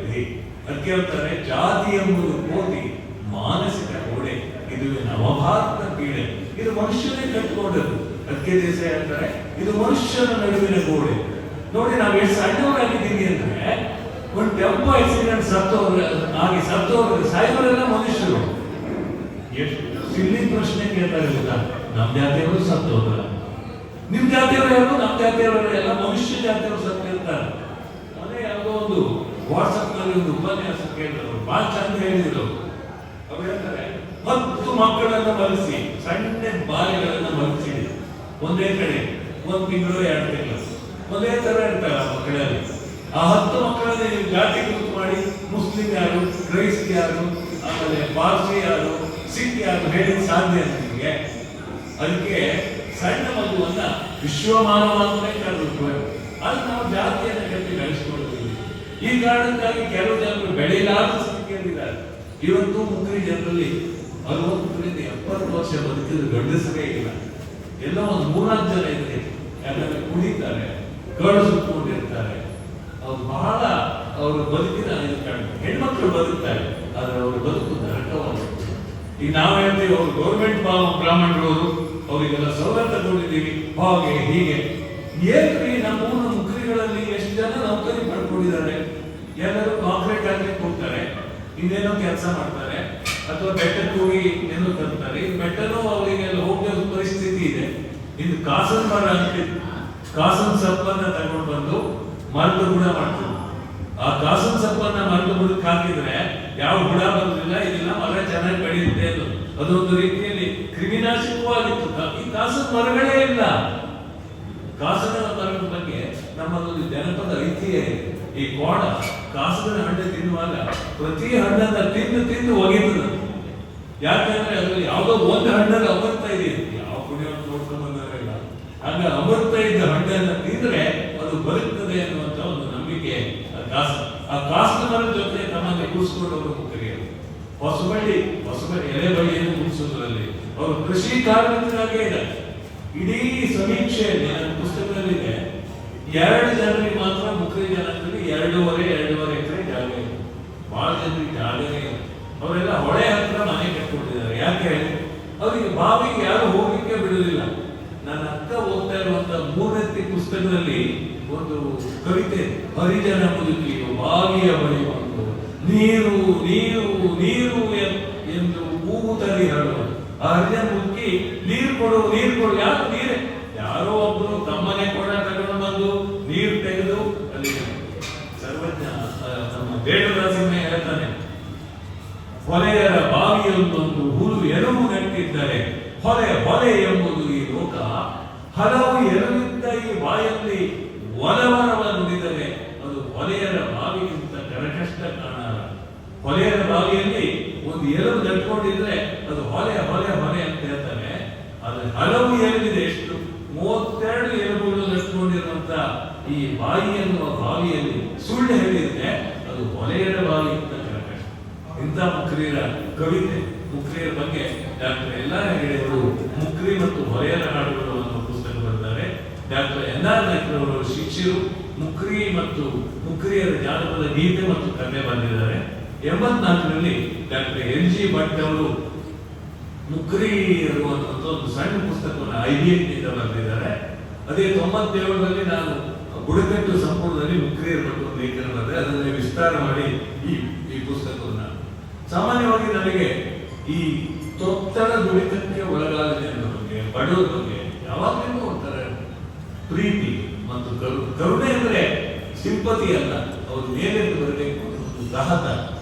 ಆ ಕಾರಣಕ್ಕಾಗಿ ನಾನು 98ರಲ್ಲಿ ಜಾನಪದ ಅಕಾಡೆಮಿ ಅಧ್ಯಕ್ಷ ಆದಾಗ ನಾನು ಮೊದಲು ಪ್ರಶಸ್ತಿ ಕೊಟ್ಟದ್ದು ಅಂಕೋಲೆಯ ಬುದ್ದು ಆಗಿರಂತೆ. ನನ್ನ ಅವಧಿ ಮುಗಿದ ನಾಳೆ ಈ ನಾಗಿ ಶಿವ ಮುಕ್ರಿ ಅಂತ ಹೇಳಿ ಇವಳಿಗೆ ನಾನು ಪ್ರಶಸ್ತಿ ಸಿಗುವಂತೆ ಪ್ರಯತ್ನ ಮಾಡಿದೆ. ಇನ್ನು ಒಳ್ಳೆಯವರಿಗೆ ಇನ್ನೊಂದು ಪ್ರಶಸ್ತಿ ಸಿಗಲಿಲ್ಲ, ಅದು ಸಿಗ್ಬೇಕಾಗಿದೆ. ಯಾಕಂದ್ರೆ ನಮ್ಮಲ್ಲೆಲ್ಲ ಈಗ ಏನಾಗಿದೆ ಅಂದ್ರೆ ನಮ್ಮ ಜಾತಿಯವರಿಗೆ ಯಾವ ಮೆಂಬರ್ ಆಗಿದ್ರೆ ಅವನ ಜಾತಿ ಪ್ರಶಸ್ತಿ ಕೊಟ್ಟರೆ ಅವ್ನು ಧನ್ಯವಾದ ಅದ ಅರ್ಥ. ಯಾಕಂದ್ರೆ ರಷ್ಯಾದಲ್ಲಿ ಲೆನಿನ್ ಅವನು ಅಲ್ಲಿ ಝಾಡ್ ಬಂದ್ರೆ ಝಾಡ್ ಅಂದ್ರೆ ಭೂಮಿಯ ದೊರೆಗಳು ಅವರನ್ನು ದೂರ ಇಡ್ತಿದ್ದಂತೆ. ಅದ್ರ ರೈತ ಬಂದ್ರೆ ಅವನು ಹೆಗಲ ಕೈ ಹಾಕಿ ಮಾತಾಡ್ತಿದ್ದ. ನಾವು ಅಂತವ್ರು ಪುಷ್ಟೀಕರಣ ಆಗಬೇಕು ಅಂದ್ರೆ ಯಾರು ಬಿದ್ದಿರ್ತಾರೋ, ಯಾರು ನೊಂದಿರ್ತಾರೋ, ಯಾರು ಕಷ್ಟಪಟ್ಟಿರ್ತಾರೋ ಅಂತವ್ರು DVG ಹೇಳ್ತಾರೆ, ಬಿತ್ತುದನ್ನು ಎದ್ದು ನಿಲ್ಲಿಸುವುದೇ ನರನ ಮೃತ್ಯುಂಜಯ. ನರ ಯಾವಾಗ ಮೃತ್ಯುಂಜಯ ಆಗ್ತಾನೆ ಅಂದ್ರೆ ಯಾರು ಬಿದ್ದಿರ್ತಾರೋ ಅವರನ್ನು ಎದ್ದು ನಿಲ್ಲಿಸ್ಬೇಕು ಅಂತ ಈ ಸಮುದಾಯಕ್ಕೆ ಅಂತ ಕೆಲಸ ಆಗುತ್ತೆ. ನೋಡಿ, ಈಗ 3 ಜನ ಸೈಂಟಿಸ್ಟ್ ಇದ್ದಾರೆ, ಒಬ್ಬರು ಡಾಕ್ಟರ್ ಆಗಿದ್ದಾರೆ, ಇನ್ನು 1-2 ವರ್ಷದಲ್ಲಿ 100 ಜನ ಇಂಜಿನಿಯರ್ ಆಗಿದ್ದಾರೆ. ಇಷ್ಟೆಲ್ಲ ಆಗಿಯೂ ಕೆಲವು ಜನಗಳು ಇನ್ನು ಕಾಂಕ್ರೀಟಿಂಗ್ ಆಗಿ ಕೆಲಸ ಮಾಡಲಿಕ್ಕೆ ಹೋಗ್ತಾರೆ, ಎಲ್ಲೋ ಕೆಲಸ ಮಾಡ್ತಾರೆ, ಕುಡಿತಾರೆ, ಸರಿಯಾಗಿ ಆಹಾರ ತಗೊಳ್ಳೋದಿಲ್ಲ, ವೇಷಕ್ಕೆ ಹೋಗ್ತಾರೆ. ಈ ಜನರ ಬಗ್ಗೆ ಒಂದು ಜಾಗೃತಿ ಉಂಟು ಮಾಡೋದು ಯಾವಾಗ ಸುದರ್ಶನರು ಅಲ್ಲಿ ಸೋಲಿಗರ ಬಗ್ಗೆ ಡಾಕ್ಟರ್ ಸುದರ್ಶನ್ ಬಹಳ ದೊಡ್ಡ ಕೆಲಸ ಮಾಡಿದ್ರು. ನಮ್ಮ ಬದುಕನ್ನೇ ತೆತ್ತು ಅವ್ರಿಗೆ ಬಹಳ ನಾನು ಬೆಳೆದೆ, ನನ್ ಡಾಕ್ಟರೇಟ್ ಬಂದದ್ದು ಬಿಡಿ, ಆದ್ರೆ ನಾನು ಎಷ್ಟು ಬೆಳೆದೆ ಅಂದ್ರೆ ದೇಶಾಯತ್ತ ಒಬ್ಬ ಪುಣ್ಯ ಪುರುಷನ ಗಣ್ಯರೇ ಕಂಡು ಮಾತಾಡಿ ಅವ್ರ ಜೊತೆ ಉಂಟು ಅಂತ ನಾಯಕರೇ ನಮ್ಮ ಜಿಲ್ಲೆಗೆ ಬಹಳ. ಆಮೇಲೆ ಬಾಕಿಯವರೆಲ್ಲ ಕೋಟಿ ವೀರರಾಗಿದ್ದಾರೆ, ಏನೇನೆಲ್ಲ ಮಾಡಿ ಎಲ್ಲೆಲ್ಲಿ ಎಷ್ಟೆಷ್ಟು ತಿನ್ಬೇಕು, ಏನ್ ಮಾಡಬೇಕು, ಎಲ್ಲೋ ಕಾರ್ ನಿಲ್ಸ್ಕೊಂಡು ಉತ್ತರ ವಿಸರ್ಜನೆ ಹೋದವರು ಜಾಗ ತಗೊಂಡು ಅದನ್ನು ಖರೀದಿ ಮಾಡಿ 100 ಎಕರೆ 200 ಎಕರೆ ಮಾಡಿಕೊಂಡು ಆಮೇಲೆ ಎಷ್ಟೋ ಕೋಟಿ ಮಾಡಿ ಒಬ್ಬರಿಗೆ ಹೋಗಿ ಕೇಳಿದೆ, ನನ್ನ ಮಗನಿಗೆ ಒಂದು ನೇಮಕಾತಿ ಆಗಬೇಕು, ಸ್ವಲ್ಪ ನಿಮ್ಗೆ ಸಹಾಯ ಬೇಕು, ನೀವು ಶಿಫಾರಸು ಬೇಕು. ಏನ್ ಶಿಫಾರ?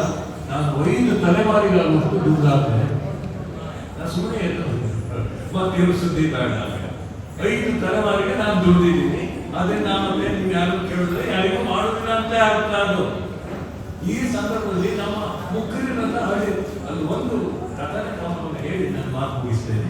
ಯಲುರಾಜನ ಮಡದಿ ಅಂತ ಒಂದು ಕಥನ ಕ್ರಮ ಇದೆ.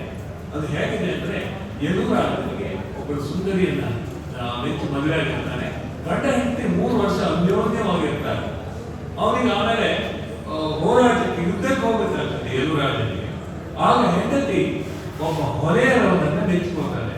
ಅಶ್ವತ್ಥ ಕಟ್ಟೆ ಮೇಲೆ ಕುಣಿತಾ ಇರ್ತಾರೆ. ಅವನಿಗೆ ಅತ್ತಿಗೆ ಹೇಳ್ತಾಳೆ, ಬೇಡ, ಅಣ್ಣ ನಿನ್ನ ಜೀವಕ್ಕಿಂತ ಹೆಚ್ಚು ಪ್ರೀತಿ ಮಾಡ್ತಾನೆ, ಅವನು ಮತ್ತೆ ಅವನಿಗೆ ಬೇಡ, ನೀನು ಬಿಡು. ಅದು ಕೇಳೋದಿಲ್ಲ. ಅವನನ್ನೇ ಕಡೆಗೆ ಇವನು ಬರ್ತಾನೆ, ಬಂದ್ಮೇಲೆ ಗೊತ್ತಾದ್ಮೇಲೆ ಅವನು ಕಳಿಸ್ತಾನೆ, ಏನಿಲ್ಲಪ್ಪ ನೀವು ಚೆನ್ನಾಗಿ ಬದುಕಿ, ನಂದೇನು ತೊಂದರಿಲ್ಲ. ಅವಳು ತೀರೋದ್ಮೇಲೆ ನನಗೆ ಅವಳ ತಲೆಮೂಡೆಯನ್ನು ತಂದು ಕೊಡು ಅಂತ ಹೇಳ್ತಾರೆ. ನೋಡಿ, ಆ ಕಥೆಯ 14 ಪಾಯಿಂಟ್ ಇಂಡೆಕ್ಸ್ ಅಂತಾರೆ, ಆಶಯ ಮತ್ತು ವರ್ಗ ಅಂತಲೇ ಜನಪದದಲ್ಲಿ ಅಂತ ಹೇಳ್ತಾರೆ ಸ್ಟೀವ್ ಥಾಮ್ಸನ್.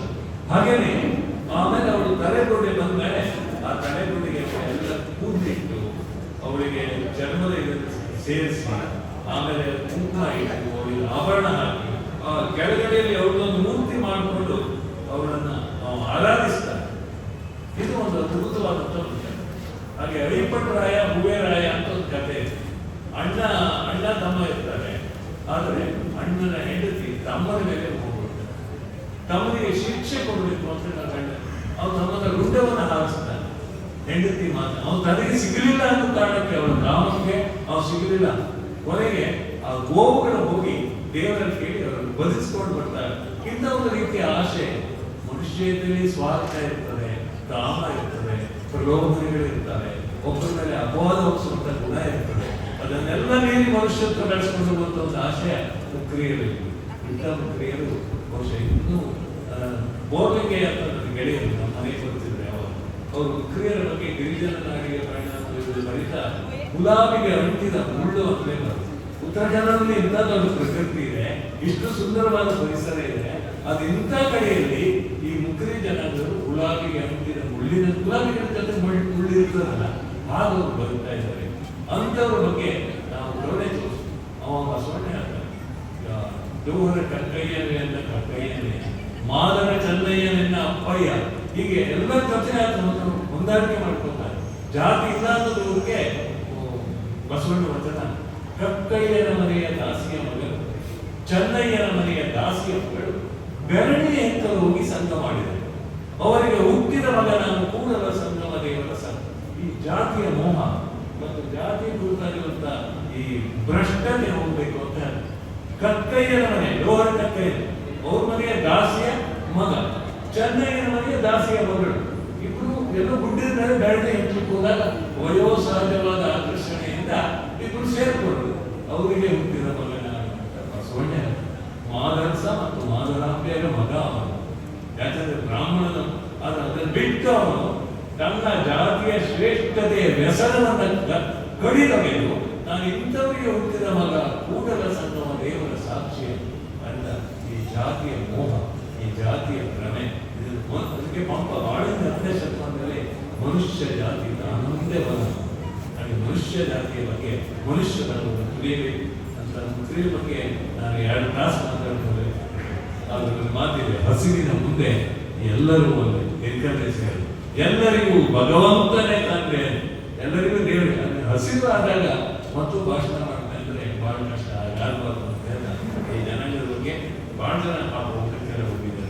ಜನ ಕೇಳ್ಕೊಂಡ್ರಲ್ಲ ಆ ಮುಕ್ರಿಯರಿಗೆ ನನ್ನ ಭಾಷಣದಿಂದ ಉದ್ಧಾರದ ಒಂದು ಪ್ರಕ್ರಿಯೆ ಆಗಲಿ, ಅವರು ಎಲ್ಲರಂತೆ ಸಮದಂಡಿಯಾಗಿ ಸಮಾನ ಸ್ಕಂದರಾಗಿ ತಲೆ ಎತ್ತಿರುವಂತ ಒಂದು ಅವಕಾಶ ಈ ಜಿಲ್ಲೆಯಲ್ಲಿ ಒದಗಿ. ನಾನು ಸಾಹಿತ್ಯ ಸಮ್ಮೇಳನ ಜಿಲ್ಲಾ ಸಮ್ಮೇಳನದ ಭಾಷಣದಲ್ಲಿ ಹೇಳಿ, ನಮ್ದು ಉತ್ತರ ಕನ್ನಡ ಜಿಲ್ಲೆ ಅಲ್ಲ, ಉತ್ತರ ಕಾಣದ ಜಿಲ್ಲೆ ಅಲ್ಲ. ಈ ಜಿಲ್ಲೆಗೆ ಉತ್ತರ ಕಂಡುಕೊಳ್ಬೇಕಂತ ಸಂದರ್ಭಗಳು ಬಹಳ ಇವೆ. ನಮಗೆ ಸರಿಯಾದ ಕೃಷಿ ಆಗ್ತಾ ಇಲ್ಲ, ನಮ್ಮ ಹೊಳೆಗಳ ಹೂಳಲ್ಲಿ ಎತ್ತಿಲ್ಲ, ಅದು ಹೆಚ್ಚಾಗಿ ನೆರೆಹೊಳೆ ಹೆಚ್ಚಾಗ್ತಾ ಇದೆ, ನಮ್ಮ ಕೃಷಿಗೆ ಕಾಯಕಲ್ಪವನ್ನು ಕೊಡಲಿಕ್ಕಾಗಲಿಲ್ಲ. ಇಂಥ ಉತ್ತರ ಕನ್ನಡ ಜಿಲ್ಲೆಯಲ್ಲಿ ಅದು ಉತ್ತರ ಕನ್ನಡ ಜಿಲ್ಲೆ ಆಗಲಿಕ್ಕೆ ಈ ಹಾಗೇರ, ಹಳ್ಳಿಯರ, ಮುಕ್ರೀರಂತ ಸಮುದಾಯವನ್ನ, ಪಾತ್ರರಂತ ಸಮುದಾಯವನ್ನ, ಎಲ್ಲ ಅಲ್ಪಸಂಖ್ಯಾತ ಸಮುದಾಯವನ್ನ ಬೆಳೆಸಬೇಕಾಗಿದೆ, ಅವರು ಉಳಿಸಬೇಕಾಗಿದೆ, ಅವರಿಗೆ ಆತ್ಮವಿಶ್ವಾಸವನ್ನ, ಧೈರ್ಯವನ್ನ ತುಂಬಬೇಕಾಗಿದೆ ಅಂತ ಹೇಳ್ತಾ ಈ ಅವಕಾಶಕ್ಕೆ ಎಲ್ಲರಿಗೂ ಹೊಂದಿಸಿ ನಾನು ಮಾತನಾಡ್ತಿದ್ದೇನೆ. ಜೈ ಕನ್ನಡ. ಮುಕ್ರಿಗಳ ಬಗ್ಗೆ ಬಹಳ ಸುಂದರ ಒಂದಿಷ್ಟು ನನ್ನ ವಿಷಯಗಳನ್ನ ಹೇಳ್ಕೊಳಿಕ್ಕೆ ನಾನು ಬಂದಿದ್ದೀನಿ.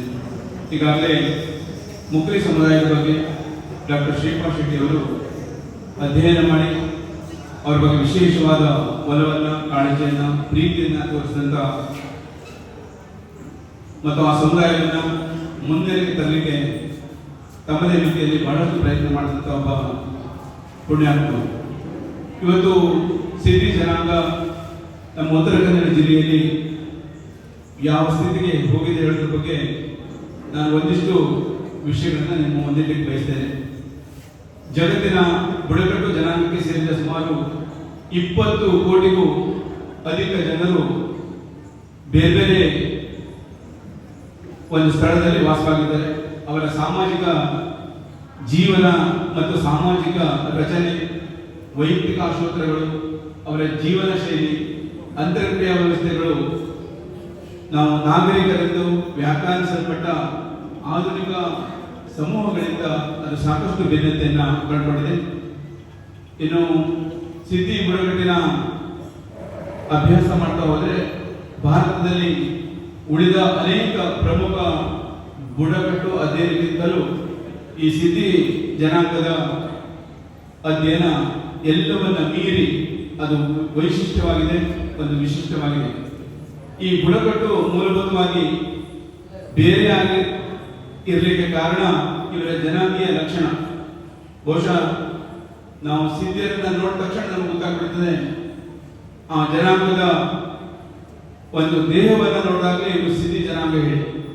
ಹಾಗಾದ್ರೆ ಈ ನಿಗ್ರೋಯಿಡ್ ಜನಾಂಗ ಅಥವಾ ಕಪ್ಪು ಜನಾಂಗಕ್ಕೆ ಸೇರಿದ ಸಿದ್ಧಿಗಳಲ್ಲಿ ಇವರು ಮೂಲ ಆಫ್ರಿಕಾದ ಲಕ್ಷಣಗಳನ್ನ, ಆಫ್ರಿಕಾ ಖಂಡಕ್ಕೆ ಸೇರಿದ ನಿಗ್ರೋ ಜನಾಂಗದ ಎಲ್ಲ ದೈಹಿಕ ಲಕ್ಷಣಗಳು ಮತ್ತು ಅವರ ಭಾಷೆಯ ಮೇಲೆ ಪ್ರಭಾವ ಬೀರ್ತಕ್ಕಂಥ ಅಂಶಗಳು, ಅವರ ಬದುಕಿನಲ್ಲಿ ಕಂಡುಕೊಂಡಂತ ಅನೇಕ ಆಚರಣೆಗಳಲ್ಲಿ ನಾವು ನೋಡಲಿಕ್ಕೆ ಸಾಧ್ಯತೆ ಇದೆ. ಇತ್ತೀಚಿನ ದಶಕಗಳಲ್ಲಿ ಹಿಂದೂಗಳ ಸಂಪ್ರದಾಯದಿಂದಾಗಿ ಇವತ್ತು ಹಿಂದೂ ಸಂಪ್ರದಾಯಕ್ಕೆ ಹೊಂದಿಕೊಂಡು ಈ ಸಿದ್ಧಿ ಜನಾಂಗ ನಮ್ಮ ಉತ್ತರ ಕನ್ನಡ ಜಿಲ್ಲೆಯ ಕೆಲವು ತಾಲೂಕುಗಳಲ್ಲಿ ಮಾತ್ರ ಅದು ವಾಸವಾಗ್ತಾ ಇದ್ದಾರೆ. ಅವರು ಮೂಲ ಸ್ಥಳ ಆಫ್ರಿಕಾ ಖಂಡದ ಮೊಸಾಂಬಿಕ್ ಮತ್ತು ತಾಂಜಾನಿಯಾದಲ್ಲಿರುವ ನ್ಯಾಸಾ ಸರೋವರದ ಹತ್ತಿರದ ಯಾವುದಾದ್ರೂ ಒಂದು ಪ್ರದೇಶ ಆಗಿರತಕ್ಕಂಥದ್ದು ಅನೇಕ ದಾಖಲೆಗಳ ಮೂಲಕ ನಾವು ತಿಳ್ಕೊಳ್ಬೇಕಾಗಿದೆ. ಸಿದ್ಧಿಯರು ಈ ಪೋರ್ಚುಗೀಸರ ವಸಾಹತಿಗೆ ಒಳಪಟ್ಟಿದ್ದ ಮೊಸಾಂಬಿಕ್ ಪ್ರದೇಶದ ನ್ಯಾಸಾ ಸರೋವರದ ಹತ್ತಿರದಲ್ಲಿ ಆ ದಂಡೆಯ ಮೇಲೆ ವಾಸಿಸತಕ್ಕಂಥ ಒಂದು ದುರ್ದೈವ ಕುಟುಂಬ ಅವರಾಗಿದೆ. ಇನ್ನು ಉತ್ತರ ಕನ್ನಡ ಜಿಲ್ಲೆಯ ಸಿದ್ಧಿ ಜನರಲ್ಲಿ ನಿಗ್ರೋ ಜನಾಂಗದ ಪ್ರಬಲ ಅಂಶಗಳು ಇಲ್ಲಿ ದಾಖಲಾಗಿರುವುದರಿಂದ ಬಹುಶಃ ಅವರನ್ನ ನಾವು ತಕ್ಷಣ ಗುರುತಿಸಲಿಕ್ಕೆ ಸಾಧ್ಯತೆ ಇದೆ. ಅವರಲ್ಲಿ ದಟ್ಟ ಗುಂಗುರ ಕೂದಲಿದೆ, ದಪ್ಪ ತುಟಿದೆ, ಕರ್ರಗಿನ ಮೈಬಣ್ಣ ಇದೆ. ಇದು ಬಹುಶಃ ಭಾರತೀಯ ದೈಹಿಕ ಚಹರೆಗಳ ಅಂಶಗಳ ಜೊತೆಗೆ ಸೇರಿರುವುದನ್ನು ನಾವು ಗೋಚರಿಸಲಿಕ್ಕೆ ಸಾಧ್ಯತೆ ಇದೆ. ಇನ್ನು ಉತ್ತರ ಕನ್ನಡದ ಸಿದ್ಧಿಗಳಂತೆ ಗುಜರಾತ್ ರಾಜ್ಯದಲ್ಲಿ ದಮನ್ ಮತ್ತು ದೀವ್ ಈ ನಡುಗಡ್ಡೆಯಲ್ಲೂ ಕೂಡ ಈ ಜನಾಂಗ ವಾಸವಾಗಿದ್ದಾರೆ. ಮುಖ್ಯವಾಗಿ ಈ ಸಿದ್ಧಿಯರು ನಮಗಿಂದು ಕಾಣಸಿಗುವುದು ಉತ್ತರ ಕನ್ನಡ ಜಿಲ್ಲೆಯ ಘಟ್ಟದ ಮೇಲಿನ ತಾಲೂಕು. ಅಲ್ಲಿ ಯಲ್ಲಾಪುರ ಪ್ರದೇಶದಲ್ಲಿ ಹೆಚ್ಚಿನ ಜನರನ್ನ ಕಾಣಲಿಕ್ಕೆ ಸಾಧ್ಯತೆ ಇದೆ. ಆನಂತರ ಸಿರ್ಸಿ, ಅಂಕೋಲಾ, ಮುಂಡಗೋಡು ತಾಲೂಕುಗಳಲ್ಲಿಯೂ ಸಿದ್ಧಿ ಜನಾಂಗದವರ ವಾಸವಾಗಿದ್ದಾರೆ.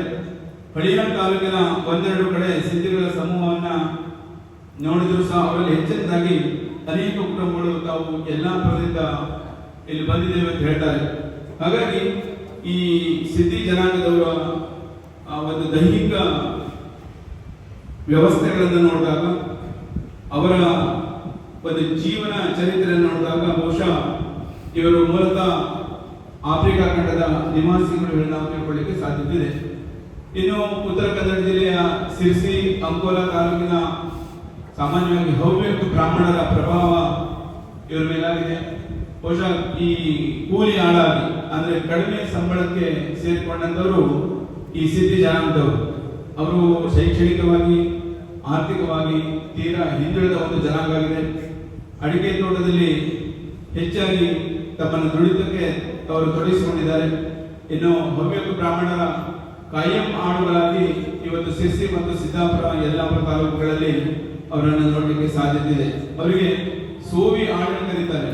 ಬಹುಶಃ ಇಲ್ಲಿ ಈ ಬುಡಕಟ್ಟು ಜನಾಂಗದ ಅನೇಕ ಸಮುದಾಯದವರು ಘಟ್ಟದ ಕೆಳಗಿನ ತಾಲೂಕಿನಲ್ಲಿ ವಾಸವಾಗಿದ್ದರೆ ಅವರೆಲ್ಲ ಘಟ್ಟದ ಮೇಲಿನ ತಾಲೂಕಿಗೆ ಹೋಗಿ ಈ ಕೊಟ್ಟೆ ಕೊನೆ ಮಾಡುವಂಥದ್ದು, ಕೊಟ್ಟೆ ಕೊಯ್ಲು, ಅಡಿಕೆ, ತೆಂಗು, ಈ ಬೇರೆ ಬೇರೆ ರೀತಿಯ ಈ ಸಾಂಬಾರ ಪದಾರ್ಥಗಳನ್ನ ಬಿಡಿಸಲಿಕ್ಕೆ ಅವರನ್ನ ಬಳಸ್ಕೊಳ್ತಾರೆ. ಅದೇ ರೀತಿ ಸಿದ್ಧಿ ತುಂಬಾ ಕಷ್ಟದ ಪರಿಸ್ಥಿತಿಯಲ್ಲಿ ನಮ್ಮ ಜಿಲ್ಲೆಯ ಕೆಲವು ತಾಲೂಕುಗಳಲ್ಲಿ ವಾಸವಾಗಿದ್ದಾರೆ. ಅವರಿಗೆ ಹೊಟ್ಟೆ ತುಂಬ ಊಟಕ್ಕೂ ತತ್ವಾರವಾದಂಥದ್ದು, ಜೊತೆಗೆ ಬೇರೆಯವರ ಮನೆ ಕೂಲಿ ಕೆಲಸ ಮಾಡಿ ಅವರು ಬದುಕನ್ನು ಕಟ್ಕೊಂಡಿದ್ದಾರೆ.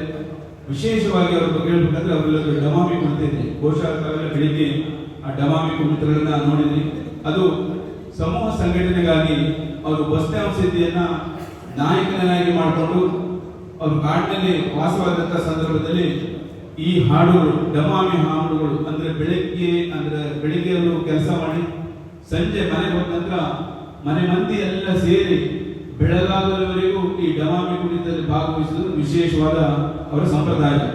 ಹಾಗಾದ್ರೆ ಈ ಹಾಡು ಅವರ ಬದುಕಿನ ನೋವುಗಳನ್ನ ತೆರೆಸಲಿಕ್ಕೆ, ಬದುಕಿನಲ್ಲಿ ಆದ ಬೇರೆ ಬೇರೆ ವಿಚಾರಗಳನ್ನ ಹೇಳ್ಕೊಳ್ಳಿಕ್ಕೆ ಬಹಳ ಸಹಾಯಕವಾದಂಥದ್ದು.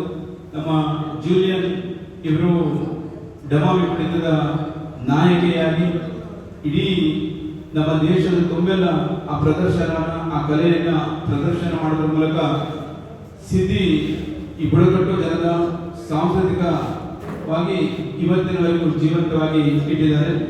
ಹಾಗಾಗಿ ಅಲ್ಲಿ ಡಮಾಮಿ ವಾದ್ಯವನ್ನ ಗಂಡಸರು ಬಾರಿಸುವಾಗ ತಾಳಕ್ಕೆ ತಕ್ಕಂತೆ ಇಬ್ಬಿಬ್ಬರು ಹೆಂಗಸರು ಸರದಿಯ ಪ್ರಕಾರ ಕುಣಿತಾರೆ. ಕುಣಿಯುವಾಗ ಹಿರಿಯ ಹೆಂಗಸರಿಗೆ ಮೈ ಮೇಲೆ ಬಾರ ಬಂದಾಗ ಊರಿನ ದೇವತೆ ಆಕೆಯಲ್ಲಿ ಬಂದಿದ್ದಾಳೆ ಅಂತ ತಿಳಿದು ತಮ್ಮ ಬೆಳೆ ಮತ್ತೆ ಜೀವನ, ಅವರ ಆರೋಗ್ಯ, ಐಶ್ವರ್ಯಗಳಿಗೆ ಸಂಬಂಧಿಸಿದ ಪ್ರಶ್ನೆಗಳನ್ನ ಕೇಳಿ ಅವರು ಭವಿಷ್ಯವನ್ನು ತಿಳ್ಕೊಳ್ತಾರೆ. ಬಹುಶಃ ನಮ್ಮ ಹಿಂದೂಗಳಲ್ಲಿ ಕೆಲವು ಈ ಬುಡಕಟ್ಟು ಸಂಸ್ಕೃತಿ ಇದೆ. ಮೈ ಮೇಲೆ ಬಾರ ಬರೋದು, ದೇವರಿಗೆ ಹರಕೆ ಹೊರೋದು, ನಿರಂತರವಾಗಿ ದೇವರ ಸೇವೆಗಳನ್ನ ಮಾಡುವಂಥದ್ದು, ಬಲಿ ಕೊಡುವಂಥದ್ದು, ಪೂಜೆ ಮಾಡುವಂಥದ್ದು. ಬಹುಶಃ ಈ ಸಿದ್ಧಿ ಜನಾಂಗದಲ್ಲೂ ಹಾಗೆ ಇದೆ.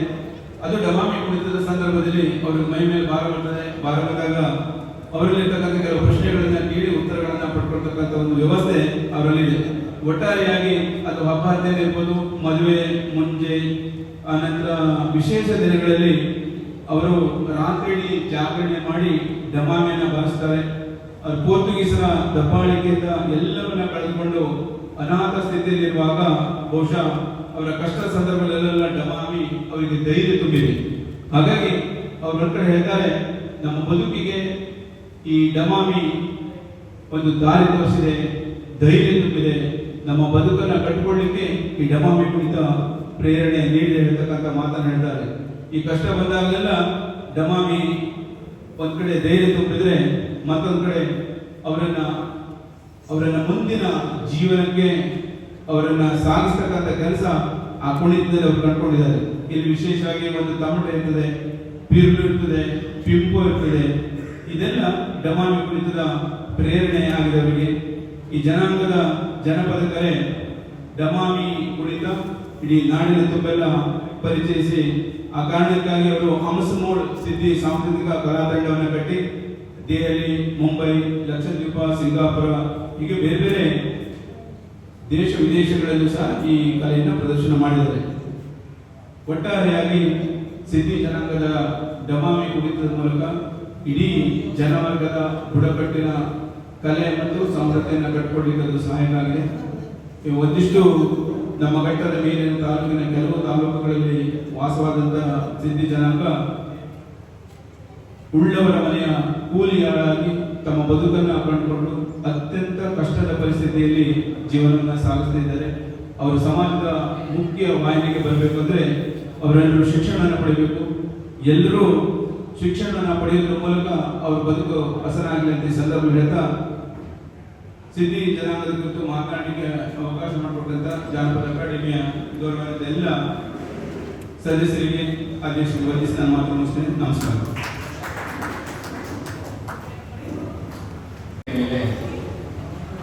ಆಸೀನರಾಗಿರ್ತಕ್ಕಂಥ ನನ್ನ ಗುರುಗಳು ಡಾಕ್ಟರ್ ಶಿಲ್ಪಾ ಶೆಟ್ಟರು, ಸ್ನೇಹಿತರ ರಿಯಾಲ್ ನಾಯಕರು, ಎದುರುಗಡೆ ಇದ್ದ ಎಲ್ಲ ಜಾನಪದ ಆಸಕ್ತರು, ಬಂಧುಗಳು, ಭಗಿನಿಯರು, ಜನ ಸಂಭ್ರಮ ಅನ್ನುವ ಪರಿಕಲ್ಪನೆಯ ಅಡಿಯಲ್ಲಿ ಇವತ್ತು ನಾವು ಬುಡಕಟ್ಟು ಸಮುದಾಯಗಳ ಬದುಕು ಮತ್ತು ಬವಣೆ ಅನ್ನುವ ನೆಲೆಯಿಂದ ಆಲೋಚನೆಗಳನ್ನು ಮಾಡ್ತಾ ಇದ್ದೇವೆ.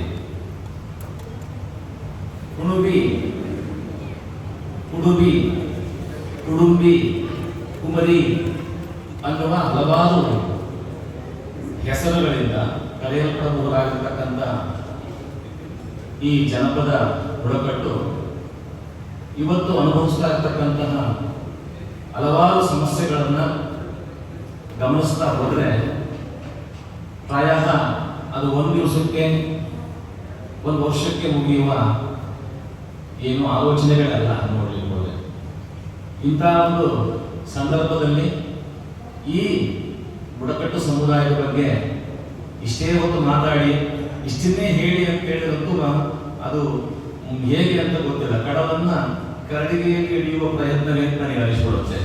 ಏನೇ ಆಗಲಿ ಒಂದಿಷ್ಟು ವಿಷಯಗಳನ್ನ ಅವರು ಅನುಭವಿಸ್ತಾ ಇರ್ತಕ್ಕಂಥ ಭಾವನೆಗಳೇನು ಅನ್ನೋ ವಿಚಾರಗಳನ್ನ ನಾನು ವಿವರಿಸ್ಲಿಕ್ಕೆ ಹೋಗೋದಿಲ್ಲ, ಬರ್ಕೊಂಡು ಬಂದಿರೋದನ್ನ ಓದ್ತೀನಿ. ಯಾಕೆಂದ್ರೆ ಈಗ ಆಲ್ರೆಡಿ 2 ಗಂಟೆ ಆಯಿತು. ಹಾಗಾಗಿ ಸುಮಾರು 600 ವರ್ಷಗಳಷ್ಟು ಇತಿಹಾಸವಿರುವ ಈ ಸಮುದಾಯಕ್ಕೆ ಪ್ರಸ್ತುತ ಅಸ್ತಿತ್ವದ ಸಮಸ್ಯೆ ಎದುರಾಗಿದೆ. ಕಾರಣ ಹಲವು. ಕುಡುಬಿಯರು ಸಾಮಾಜಿಕ ಸ್ತರ ವಿಂಗಡಣೆಯ ಯಾವ ಗುಂಪಿಗೆ ಸೇರುತ್ತಾರೆ ಎನ್ನುವ ಬಗ್ಗೆ ಹಲವಾರು ವಾದಗಳಿವೆ. ಇವರು ಜಾತಿ ಸಮಾಜಕ್ಕೆ ಸೇರಿದವರು ಎಂದು ನಿರ್ಧರಿಸಿ ಕರ್ನಾಟಕ ಹಿಂದುಳಿದ ಆಯೋಗದ ವರದಿ ಇದಕ್ಕಿಂತ ಹಿಂದೆ 1928 ಇಸ್ವಿಯಲ್ಲಿ HV ನಂಜುಂಡಯ್ಯನವರು ಒಂದು ವರದಿಯನ್ನು ಕೊಡ್ತಾರೆ. ಇದು ಸಾಮಾಜಿಕ ಹಿಂದುಳಿದ ಜಾತಿಗೆ ಸಂಬಂಧಪಟ್ಟದ್ದು ಅಂತೇಳಿ. LG ಹಾಲನೂರು ಸಮಿತಿಯವರು ಸಂಪುಟ 1 ಪುಟ ಸಂಖ್ಯೆ 252 ಕ್ರಮ ಸಂಖ್ಯೆ 15ರಲ್ಲಿ ಇವರನ್ನ ಹಿಂದುಳಿದ ಜಾತಿಯ ಪಟ್ಟಿಯಲ್ಲಿ ಸೇರಿಸಿದೆ. ಈ ಸಮುದಾಯದ ಸಂಸ್ಕೃತಿ, ವೃತ್ತಿ, ಭಾಷೆ ಇತ್ಯಾದಿಗಳನ್ನು ಪರಿಗಣಿಸಿ ಈ ನಿರ್ಧಾರವನ್ನು ಕೈಗೊಳ್ಳಲಾಗಿದೆ. ಪ್ರಸ್ತುತ ಅವರನ್ನ ಅನುಸೂಚಿತ ಜಾತಿಗಳ ಪಟ್ಟಿಯಿಂದ ತೆಗೆದುಹಾಕಲಾಗಿದ್ದು, ಅವರ ವೃತ್ತಿ, ಕುಲಕಸುಬು, ಆಮೇಲೆ ವ್ಯಾಪಾರ ವಹಿವಾಟುಗಳನ್ನು ಗಮನದಲ್ಲಿ ಇರಿಸಿಕೊಂಡು ಕರ್ನಾಟಕ ಹಿಂದುಳಿದ ವರ್ಗಗಳ ಆಯೋಗ ಅವರಿಗೆ ಒಂದು ಪ್ರತ್ಯೇಕವಾದ ಸಂಸ್ಕೃತಿ ಇದೆ ಎಂದು ಒಪ್ಪಿಕೊಂಡು ಹಿಂದುಳಿದ ವರ್ಗಗಳ ಯಾದಿಯಲ್ಲಿ ಸೇರಿಸಿದ್ದಾರೆ.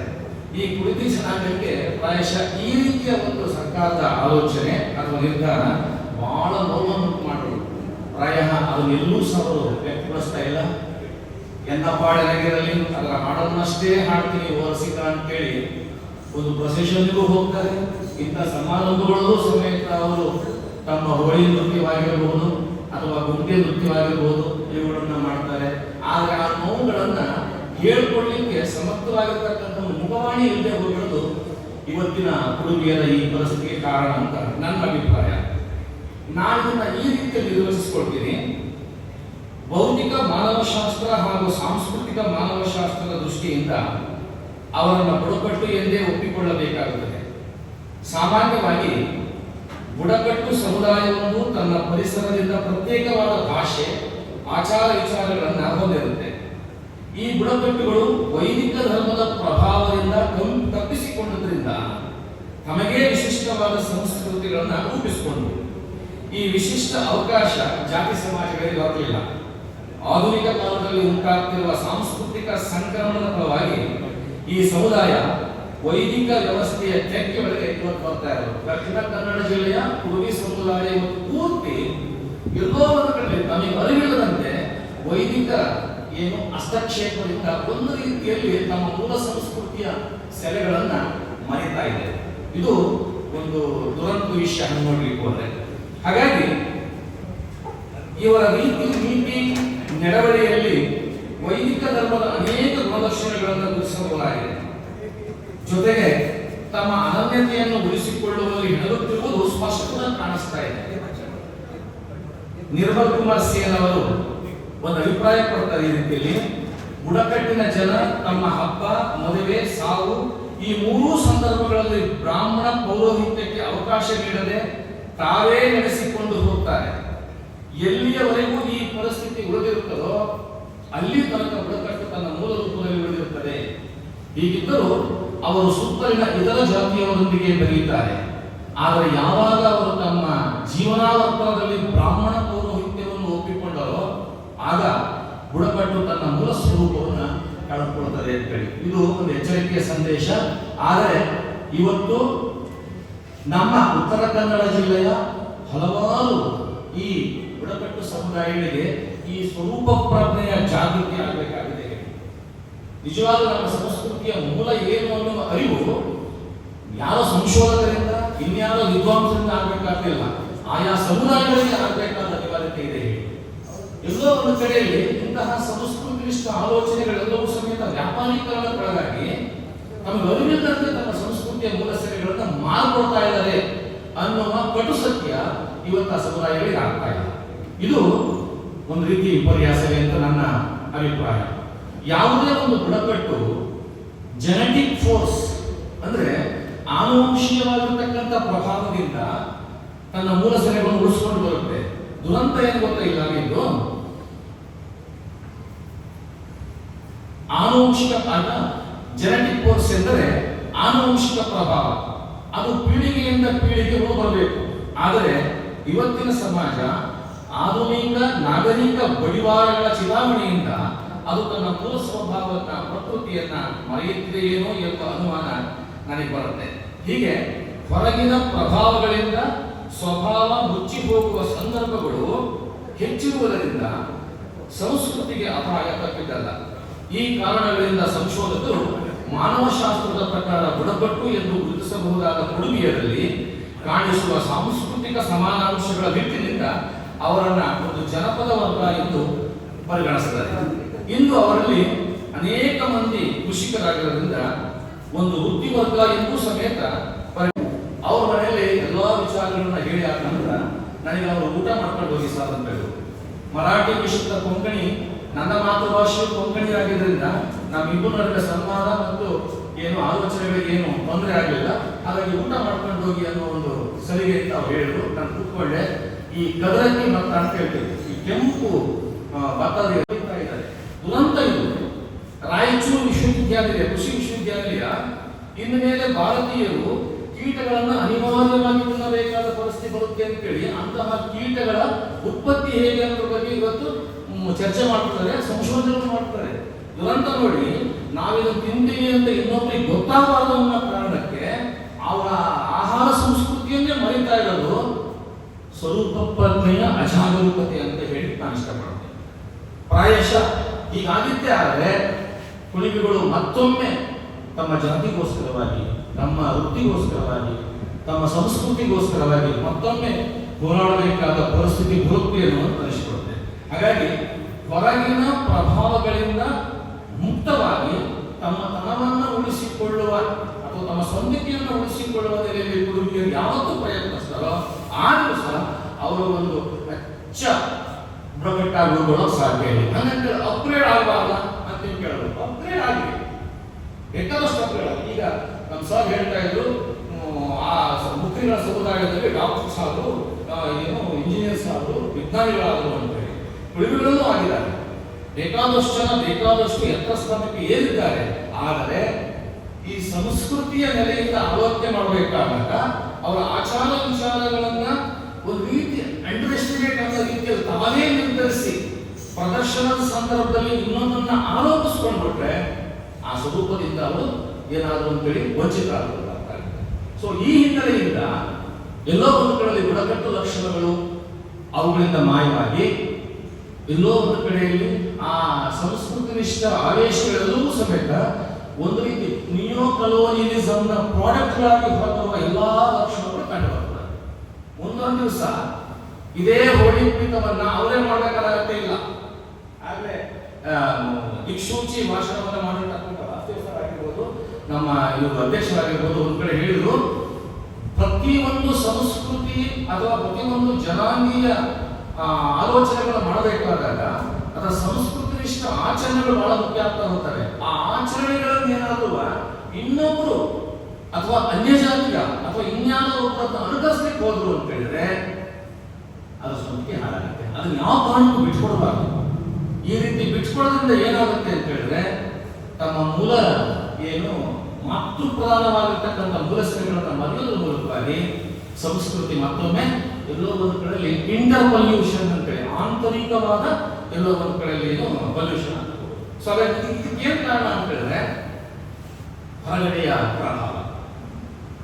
ಐ ಥಿಂಕ್ ನನಗೆ ಅನ್ಸುತ್ತೆ ಒಂದು ರೀತಿ ಏನಂತ ಹೇಳ್ತೀವಿ ಅಟ್ಮಾಸ್ಫಿಯರ್ ಆಗಿರ್ತಕ್ಕಂಥ ಒಂದು ಫೋರ್ಸ್ ಇದೆಯಲ್ಲ, ಯಾಕೆ ನಾವು ಹಾಗಾಗಬಾರ್ದು? ಎಲ್ಲೋ ಒಂದು ಕಡೆ ಇನ್ನೊಂದು ಸಂಸ್ಕೃತಿಯ ನೀವು ಬಂದು ಗೊತ್ತಾಗುತ್ತೆ ಸರ್. ನಾನು 2008ರಲ್ಲಿ ಕುರುಬೆಯ ಬಗ್ಗೆ ಅಧ್ಯಯನ ಮಾಡಿದ ಈ ಭಾಗದಲ್ಲಿ, ಇವತ್ತು ನಾನು ಅಲ್ಲಿ ಸತ್ಯನಗರದಲ್ಲಿ ನೋಡ್ತಾ ಇದ್ದೀನಿ, ಒಂದೊಂದು ಊರಿಗೆ ಒಂದೊಂದು ಕುಣಿಬಿ, ಒಂದೊಂದು ಊರಿಗೆ ಒಂದೊಂದು ಕುಣಿಬಿ ಅನ್ನೋ ರೀತಿಯಲ್ಲಿ ಆಗುತ್ತೆ. ಪ್ರತಿಯೊಬ್ಬರು ಸಮೇತ ಇದೇ ಹೋಳಿಯನ್ನ ಹಲವಾರು ರೀತಿಯಲ್ಲಿ ಮಂಡಿಸ್ತಾರೆ. ಯಾಕೆ ಇದು ಕುಣಿಬಿಯರ ಕಲೆ ಅಲ್ಲವೇ ಅಂತ ಹೇಳಿದ್ರೆ, ಇಲ್ಲ ಇಲ್ಲ ಇದು ನಮ್ಮ ಸಂಸ್ಕೃತಿ, ಅದು ಅವ್ರು ಬೇರೆ ಇದೆ ಅಂತ ಹೇಳ್ತಾರೆ. ಹೀಗಿದ್ರೆ ನೀವೇ ಆಲೋಚನೆ ಮಾಡಿ ಅದ್ರ ಮೂಲ ಯಾವುದು ಅಂತ ಹುಡುಕುವಂತ ಇನ್ನೊಂದು ಅಲ್ವಾ ಅಧ್ಯಯನದ ಅವಶ್ಯಕತೆ ಬರಬಹುದೇನೋ ಮುಂದೊಂದು ದಿವಸ. ಅಧ್ಯಯನ ಮಾಡಿದ್ರೆ ಯಾರೂ ಸಮೇತ ಒಂದು ಸಮುದಾಯ ಉದ್ಧಾರ ಆಗಲಿ ಅಂತ ಮಾಡಲ್ಲ. ಯಾರೂ ಸಮೇತ ವರದಿಯನ್ನ ಒಂದು ಸಮುದಾಯ ಉದ್ಧಾರ ಆಗಲಿ ಅಂತ ಕೊಡ್ತಾ ಇಲ್ಲ. ಇವತ್ತು ಕುಲಶಾಸ್ತ್ರೀಯ ಅಧ್ಯಯನದಲ್ಲಿ ಆಗ್ತಾ ಶ್ರೀಯುತ ಪಿ.ಆರ್.ಐ. ಕೋಟ ಇವರಿಗೆ ಪ್ರಮಾಣ ಪತ್ರವನ್ನು ನೀಡಿ ಗೌರವಿಸ್ತಾ ಇದ್ದಾರೆ.